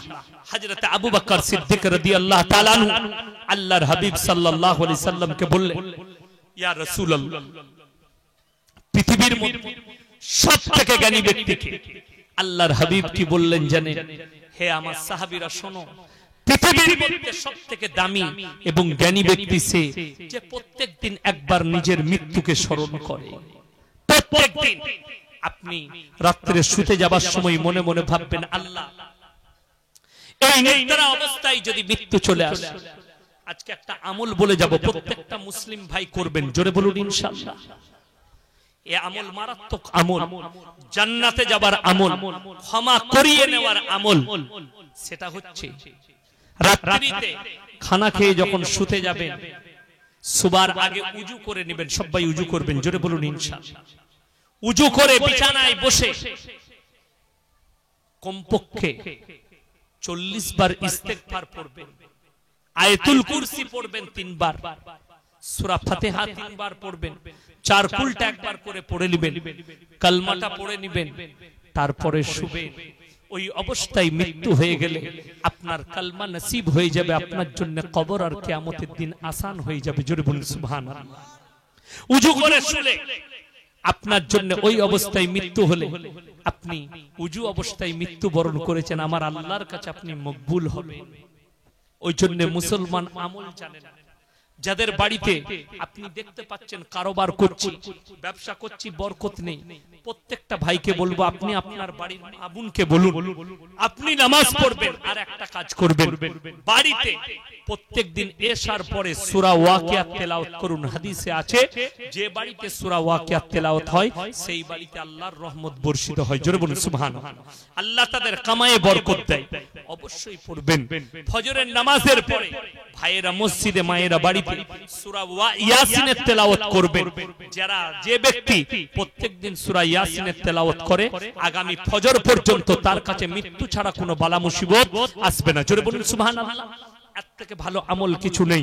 আপনারা আমালিয়াতে জিন্দেগি তৈরি করুন, জিকির আজকার করুন, আল্লাহর কাছে কাঁদবেন রাতের অন্ধকারে। ওয়াল্লাযীনা ইয়াবিতুনা লিরাব্বিহিম সুজদান ওয়া কিয়ামা। আল্লাহ কোরআনে বলেন সূরা ফুরকানে, আমার যারা প্রিয় বান্দা হবে তাদের সবথেকে দামি আমলটা হচ্ছে তারা রাতের অন্ধকারে রাত জেগে কেঁদে কেঁদে আমার ইবাদতে তারা রাত যাপন করে। সবাই রাত জাগবে, জোরে বলুন ইনশাআল্লাহ। কখন জাগবেন এটা আমি বলে দিই, কখন থেকে আপনি জাগবেন। আমার আল্লাহ কোরআনে বলেছে, হে আমার নবী বল, ইয়া আইয়ুহাল মুযাম্মিল। প্রথমেই আল্লাহ প্রশংসা করলেন কার? নিজের নবীর। জোরে বলুন সুবহানাল্লাহ। ইয়া আইয়ুহাল মুযাম্মিল, হে নবী তুমি যখন কম্বল গায়ে দাও, কম্বল আবৃত্তি করো, পৃথিবীর কোন রাজা বাদশাকে তার সিংহাসনে এত ভালো লাগে না, আপনাকে মেম্বারে এত সুন্দর লাগে। জোরে বলুন সুবহানাল্লাহ। আল্লাহ নিজের রাসূলের নিজের নবীর প্রশংসা করলেন। পরের আয়াতে বললেন, কুমিল লাইলা ইল্লা কালিলা, উঠে পড়ুন, নিসফাহু আউইন কুসমিনহু কালিলা, উঠে পড়ুন অর্ধেক। নিসফ মানে হচ্ছে অর্ধেক কিংবা তার থেকে একটু বেশি। রাত্রি 1টা-1:30টার পরে উঠে পড়ুন আর আল্লাহর ইবাদতে মশগুল হয়ে যান। বিবিরও হক আদায় হবে, আল্লাহরও হক আদায় হবে। আমার ভাই, প্রত্যেকটা ভাই মা বোনকে বলে যাব, তোমরা নামাজি হও, তাহাজ্জুদ গুজার হও। জোরে বলুন ইনশাআল্লাহ। আমার ভাই বক্তাকে নিয়ে আসুন, আর 10 মিনিট টাইম আছে। আমি আপনাকে 10 মিনিটে দুটো জিনিস বলে দিয়ে যাই, খুব মারাত্মক কথা বলে যাব। ইসলামের একটা ইমানের অঙ্গ হচ্ছে পরিষ্কার পরিচ্ছন্নতা। কি বললাম? ইমানের অঙ্গ হচ্ছে পরিষ্কার পরিচ্ছন্নতা। আপনার জামাতে 5টা সেলাই হবে, হতেই পারে আপনি গরিব হতে পারেন। শুনেলেন? প্রত্যেকটা মুসলমান ভাই প্রতি জুম্মার দিনে নখ কেটে নেবেন। জোরে বলুন ইনশাআল্লাহ। ইসলামে আল্লাহর নবী বললেন, নখ ছোট, গোঁফ ছোট, দাড়ি বড়। 40 দিন আগে প্রত্যেকটা মুসলমান নারী পুরুষের উচিত বগলের এবং লাভির নিচে চুল পরিষ্কার করা। প্রত্যেকটা নারী পুরুষের জন্য, পুরুষদের জন্য মোষ ছোট, দাড়ি বড়। বাকি যারা আছে মায়েদের শুধুমাত্র দুটো জায়গা, এক হচ্ছে বগলে আর লাভির নিচে চুল ছাড়া আর কোনো জায়গা চুল পরিষ্কার করতে পাবে না। অনেক মেয়েরা মাথার চুল কাটে, হারাম। সেই মেয়েরা জাহান্নামের খোরা। যে মেয়েরা ভুরু ফিলাপ করে, যে মেয়েরা গায়ের লোম তুলে, হারাম। অনেক মেয়েরা নেল পালিশ ব্যবহার করে, আমাদের মা বোনেরা করেন। যে মেয়েরা নেল পালিশ ব্যবহার করবে, যে মায়েরা, শুনেলাম তাদের উজু হবে না। তাদের কি হবে না বললাম? উজু। যাদের উজু হবে না তাদের ফরজ গোসল হবে। ফরজ গোসল না হলে সে পবিত্র হবে। সেই মারা অপবিত্র। ওই জন্য অনুরোধ করব প্রত্যেকটা মাকে, তোমরা নেল পালিশ ব্যবহার করবে না। যদি বলেন হুজুর কি লাগাবো, অবশ্যই আমি বলে দিচ্ছি, তোমরা বাটা মেহেদি নখেতে লাগাবে। নখ দেখতে সুন্দর লাগবে এবং হালাল। উজু হবে, নামাজও হবে, ফরজ গোসল, অসুবিধা নেই। ভুরু ফিলাপ করো না, ওই মেয়েরা জাহান্নামের খোরা পাবে। যারা চুল কাটে, সামনের পেছনে যারা চুল কাটে, এটা হারাম সম্পূর্ণ। দ্বিতীয় নম্বর, আমার মায়েরা অনেকজন দেখবে চুল আঁচুড়ে। মায়েরকে চুল আঁচুড়তে হয়, নাহলে জট লেগে যায়। আঁচুড়ে না, চুল আঁচুড়ে না। চুল আঁচুড়ার পরে চিরুনিতে কিছু চুল আসে না, সেই চুলগুলো বার করে মায়েরা ডিব্বাই রাখে, না হলে কোনো চিকচিকিতে রাখে না। দেখবেন গ্রাম দিয়ে যখন কোনো হকার আসে, কিসের হকার? এই টিন ভাঙা, লোহা ভাঙা, হাঁসের পালক, মাথার চুল আছে, তখন মায়েরা বলে, কই গো আছে গো আমাদের কাছে, বিক্রি করে। মাথার চুল বিক্রি করা হারাম। কি বললাম? মাথার চুল শুধু নয়, শরীরের যে কোনো অঙ্গকে বিক্রি করা হারাম। শরীরের কি বললাম? যে কোনো অঙ্গকে বিক্রি করা শরীয়ত সম্মত হারাম। ইসলামে জায়েজ নেই, না জায়েজ, হারাম। নেল পালিশ ব্যবহার করা হারাম মায়েদের জন্য। এবং বগলের চুল এবং লাভির নিচে চুল 40 দিন আগে প্রত্যেকটা মা বোনকে পরিষ্কার করতে হবে। প্রত্যেকটা ভাই পরিষ্কার করবে। আমাদের দেশের অনেক ভাই আছে বগলে মরচে পড়ে গেছে, 6 মাস চুল কাটেন। আমি খালি চিন্তা করি, আল্লাহ যদি শোরুমের এই হাল হয় তাহলে গোডাউনের অবস্থা কত খারাপ আপনারা বুঝতে পারেন। এই লোকটা হারাম পর্যায়ে চলে গেছে, তার হাতে পানিটাও খাওয়া যাবে না। আপনারা জানেন না হয়তো তার ইবাদত কবুল হবে না।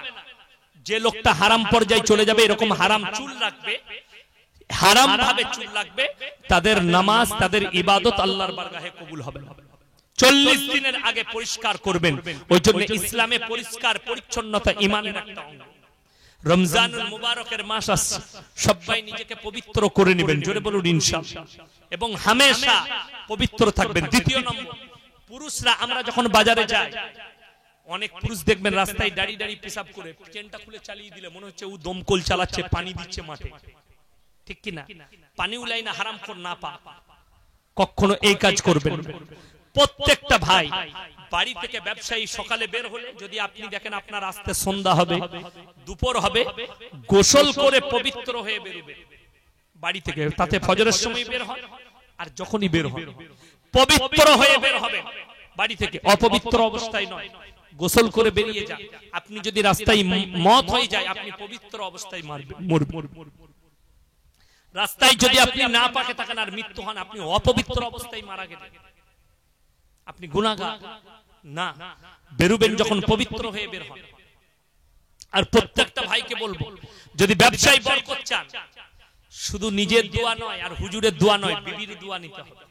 কথাটা বুঝতে পারেন? বিবির দোয়া মানে বলে দিই, নবীজি সাল্লাল্লাহু আলাইহি সাল্লাম বাড়ি থেকে যখন সফরে কিংবা ব্যবসায় বেরুতেন, বিবির কপালে চুম্বন দিয়ে বেরুতেন। জোরে বলুন সুবহানাল্লাহ। বিবির কপালে কি করে বের হতেন? চুম্বন দিয়ে বের হতেন।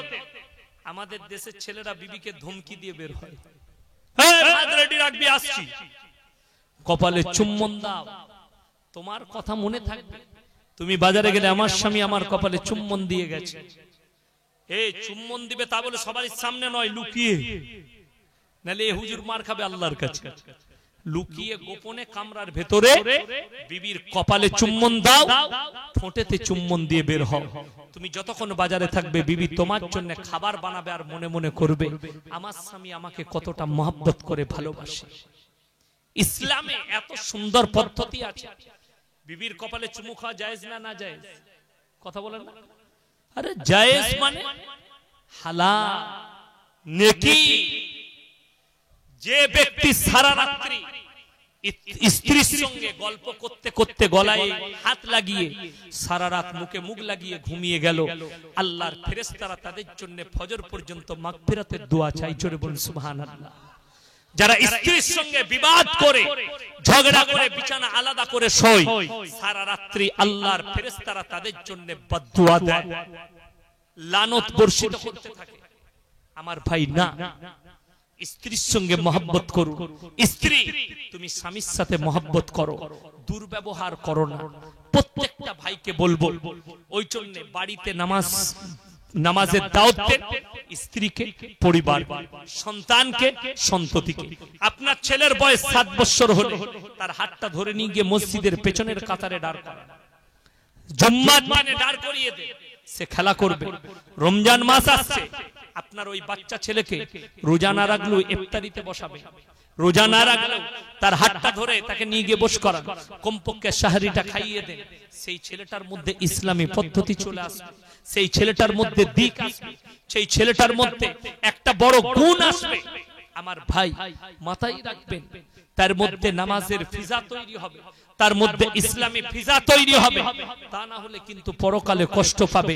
আপনার ছেলে বড় হয়ে গিয়ে বেনামাজি হবে, বদ্দিন হবে, তার মধ্যে দিন থাকবে না, তখন কিন্তু তারা বিপদগামী হয়ে পড়বে, তারা তখন বিপদগ্রস্ত হয়ে যাবে। ওই জন্য আমি প্রত্যেকটা মুসলিম ভাইকে বলবো, ছেলেকে নামাজে তাকিদ দেন, নিজের সন্তানকে নামাজে তাকিদ দেন, হালাল পথে পরিচালিত করুন, সন্তানকে হালাল খাওয়াবার চেষ্টা করুন। লাস্ট একটাই কথা বলে দিই, আল্লাহর নবীর একজন সাহাবী, জালিলুল কদর সাহাবী, প্রত্যেকদিন ফজরের নামাজ পড়ে আর সালাম ফিরা মাত্র উঠে পালিয়ে যায়। যেমনি সালাম ফিরা হয় উঠে পালিয়ে যায়। আল্লাহর নবী সাহাবী শিকায়েত করলেন, অভিযোগ করলেন, ইয়া রাসূলুল্লাহ, ফুলানে ব্যক্তি, আপনার ফুলানে সাহাবী প্রত্যেকদিন উঠে পালিয়ে যায়, এক ওয়াক্তে কোনদিন দোয়া করে না, দরুদ নাই, কোরআন তেলাওয়াত নেই। আল্লাহর নবী সাল্লাল্লাহু আলাইহি সাল্লাম বললেন, আগামী কাল দেখা হবে, কালকে দেখ। তারপরের দিনে যখন উঠে পালিয়ে যাবে, সেই সময় জানেন বড় কষ্ট লাগে, বড় দুঃখ লাগে। আল্লাহর হাবিব সাল্লাল্লাহু আলাইহি সাল্লাম আওয়াজ দিলেন, এইদিকে এসো। সম্মানের ভয়, ইয়া রাসূলুল্লাহ, ইয়া হাবিবাল্লাহ, কা বাত হে, কা হুয়া? ছুটে এলেন নবীজির কাছে, সম্মানের ভয়। ইয়া রাসূলুল্লাহ, কি হয়েছে? আল্লাহর হাবিব সাল্লাল্লাহু আলাইহি সাল্লাম তাকে বড় দুঃখের সঙ্গে বললেন, কি ব্যাপার, তুমি প্রত্যেকদিন উঠে পালিয়ে যাও? না তোমার দোয়া আছে, না তোমার দরুদ আছে, না তোমার কালমা আছে, না তোমার নামাজ আছে? সে সঙ্গে সঙ্গে সেই সাহাবী বললেন, ইয়া রাসূলুল্লাহ, আমার বাড়িতে বড় প্রবলেম আছে। কিসের প্রবলেম? ইয়া রাসূলুল্লাহ, আমার বাড়ির পাশে একটা ইহুদির বাড়ি, তার বাড়িতে একটা খেজুরের গাছ আছে, তার পাকা খেজুরগুলো আমার উঠোনে, আমার আগনায় এসে পড়ে। আমি তাড়াতাড়ি গিয়ে সেগুলো কুড়িয়ে তার বাড়িতে পৌঁছে দিই। আমার নবীজি বললেন, কেন? ইয়া রাসূলুল্লাহ, আমার বাড়িতে আমার বাচ্চা বাচ্চা ছেলে মেয়েরা আছে, তাদের যদি একটু দেরি হয়ে যায়, আমি যদি যেতে একটু দেরি করি, আমার বাচ্চাগুলো উঠে যদি একটা খেজুরে মুখ দেয়, তাদের পেটে হারাম লুকমা চলে যাবে, এই ভয়ে আমি ছুটে চলে যাই। জোরে বলুন সুবহানাল্লাহ। আমার সন্তানের পেটে একটা হারাম লুকমা যেন না যায়।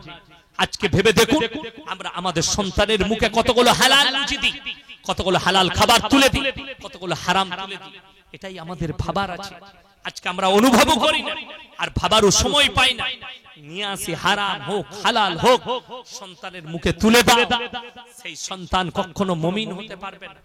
আপনার সন্তানকে শিক্ষার সাথে সাথে এই আদর্শটাও দিতে হবে যে তুমি বসলে ভালো মানুষের কাছে বসবে, খারাপ মানুষের কাছে নয়।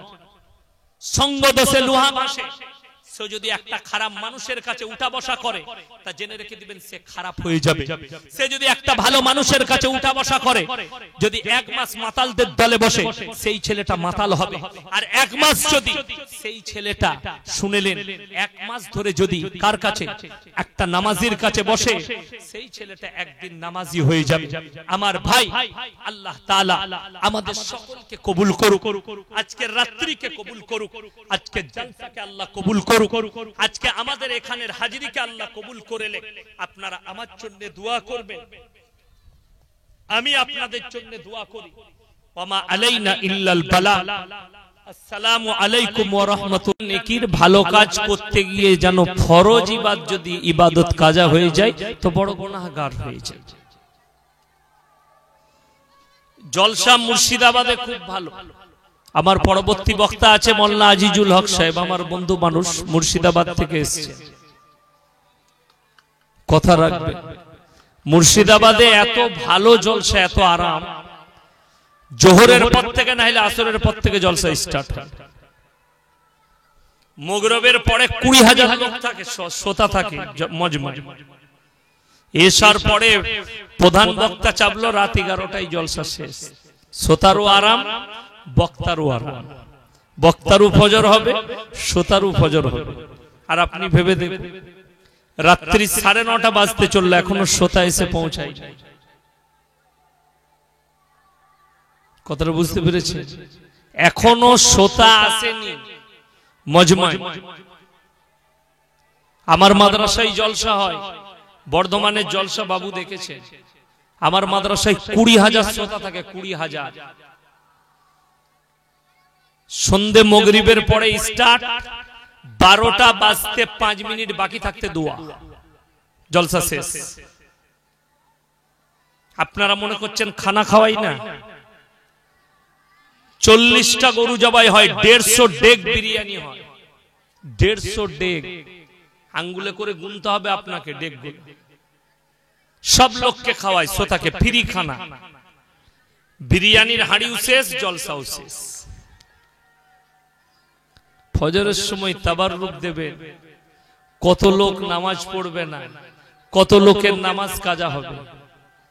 আল্লাহ নবী জানাবে মুহাম্মাদুর রাসূলুল্লাহ, সকলে বলুন সাল্লাল্লাহু আলাইহি ওয়াসাল্লাম, তিনি সবথেকে দামি জিনিস যেটা দিয়েছেন সেটা হচ্ছে নামাজ। আর নামাজের যে ফজিলত, 1 নম্বর নামাজের ফজিলত শুনলে আপনি অবাক হবেন। যারা পাপে লিপ্ত আছে, যারা গুনাহগার, যারা গুনার কাজ করে, তারা যদি নিয়ত করে নামাজের পাটিতে দাঁড়ায়, কোরআনে আছে ইন্নাস সালাতা তানহা আনিল ফাহশাই ওয়াল মুনকার, নিশ্চয় হে নবী নামাজ এমন একটা ইবাদত, মানুষ যখন নামাজে দাঁড়ায় আর নামাজে আসে, নামাজ পড়তে শুরু করে, তাকে অশ্লীল কাজ থেকে সরিয়ে ভালো কাজের দিকে নিয়ে আসে। জোরে বলুন সুবহানাল্লাহ। আপনি নামাজি হন, আপনার নামাজ আপনাকে অশ্লীল কাজ থেকে সরিয়ে নিয়ে আসে। পৃথিবীতে বহু ধনী আছে, বহু পয়সাওয়ালা আছে, আল্লাহ শুধু ইমানদারকে টাকা দিয়েছেন না, মুমিনকে টাকা দিয়েছেন না। আমার নবীজি সাল্লাল্লাহু আলাইহি সাল্লাম এতিম ছিলেন, নবীজির ভাগ্যকে আল্লাহ ফিরিয়েছে। একজন সাহাবী মসজিদে নববীতে ঝাড়ু লাগাতেন, তিনি হচ্ছেন সাইয়্যিদনা বেলাল হাবসি রাদিয়াল্লাহু তাআলা আনহু। কৃতদাস, কিন্তু আল্লাহ তার ভাগ্যকে এমন ফিরিয়েছিলেন যে ওই কৃতদাস মসজিদে নববীতে ঝাড়ু লাগাতো, কিন্তু আল্লাহ তার তকদিরকে ফিরিয়ে সে নবীজির দস্তরখানে বসে খানা খেতে পেয়েছে। জোরে বলুন সুবহানাল্লাহ। আল্লাহ তকদিরকে পরিবর্তন করতে পারে। পৃথিবীতে অনেক ধনী মানুষ খানা খায়, আমরা চোখে দেখতে পাই, ভালো মন্দ অনেকজন অনেক রকমের খানা খাচ্ছে। স্টেজে উলামা দিকে দেখছেন, আমার পাশে বসে আছেন দুজন উলামা, আল্লাহ ইনাদের হায়াত দারাজ করুক। আপনারা জানেন আমাদের বেতন সমাজে সব থেকে বেশি কম, একটা রাজমিস্ত্রির লিভারের থেকেও একটা ইমামের বেতন কম, ঠিক কি না? কথা বলে। কিন্তু শুনেছেন ইমাম সাহেবের অভাবে বউ পালিয়েছে, ইমাম সাহেবদের অভাব যাচ্ছে, কখনো পাবেন না। বুখারী শরীফের রিওয়ায়াতে আছে নবীজি সাল্লাল্লাহু আলাইহি সাল্লাম বললেন, হে আমার সাহাবীরা, যারা আল্লাহর রাস্তায় থাকবে, যারা দ্বীনের পথে থাকবে, আমার আল্লাহ তাদেরকে মৃত্যুকাল পর্যন্ত ইজ্জতের রুজি দান করবেন। জোরে বলুন সুবহানাল্লাহ। আমরা উলামারা ইখলাসের সঙ্গে মসজিদ মাদ্রাসায় খিদমত করি, আল্লাহ আমাদেরকে ইজ্জতের রুজি দান করেন। একটা কোটিপতির মা মারা গেলে তার জানাজার নামাজ 5000-এর মৌলবি পড়াবে।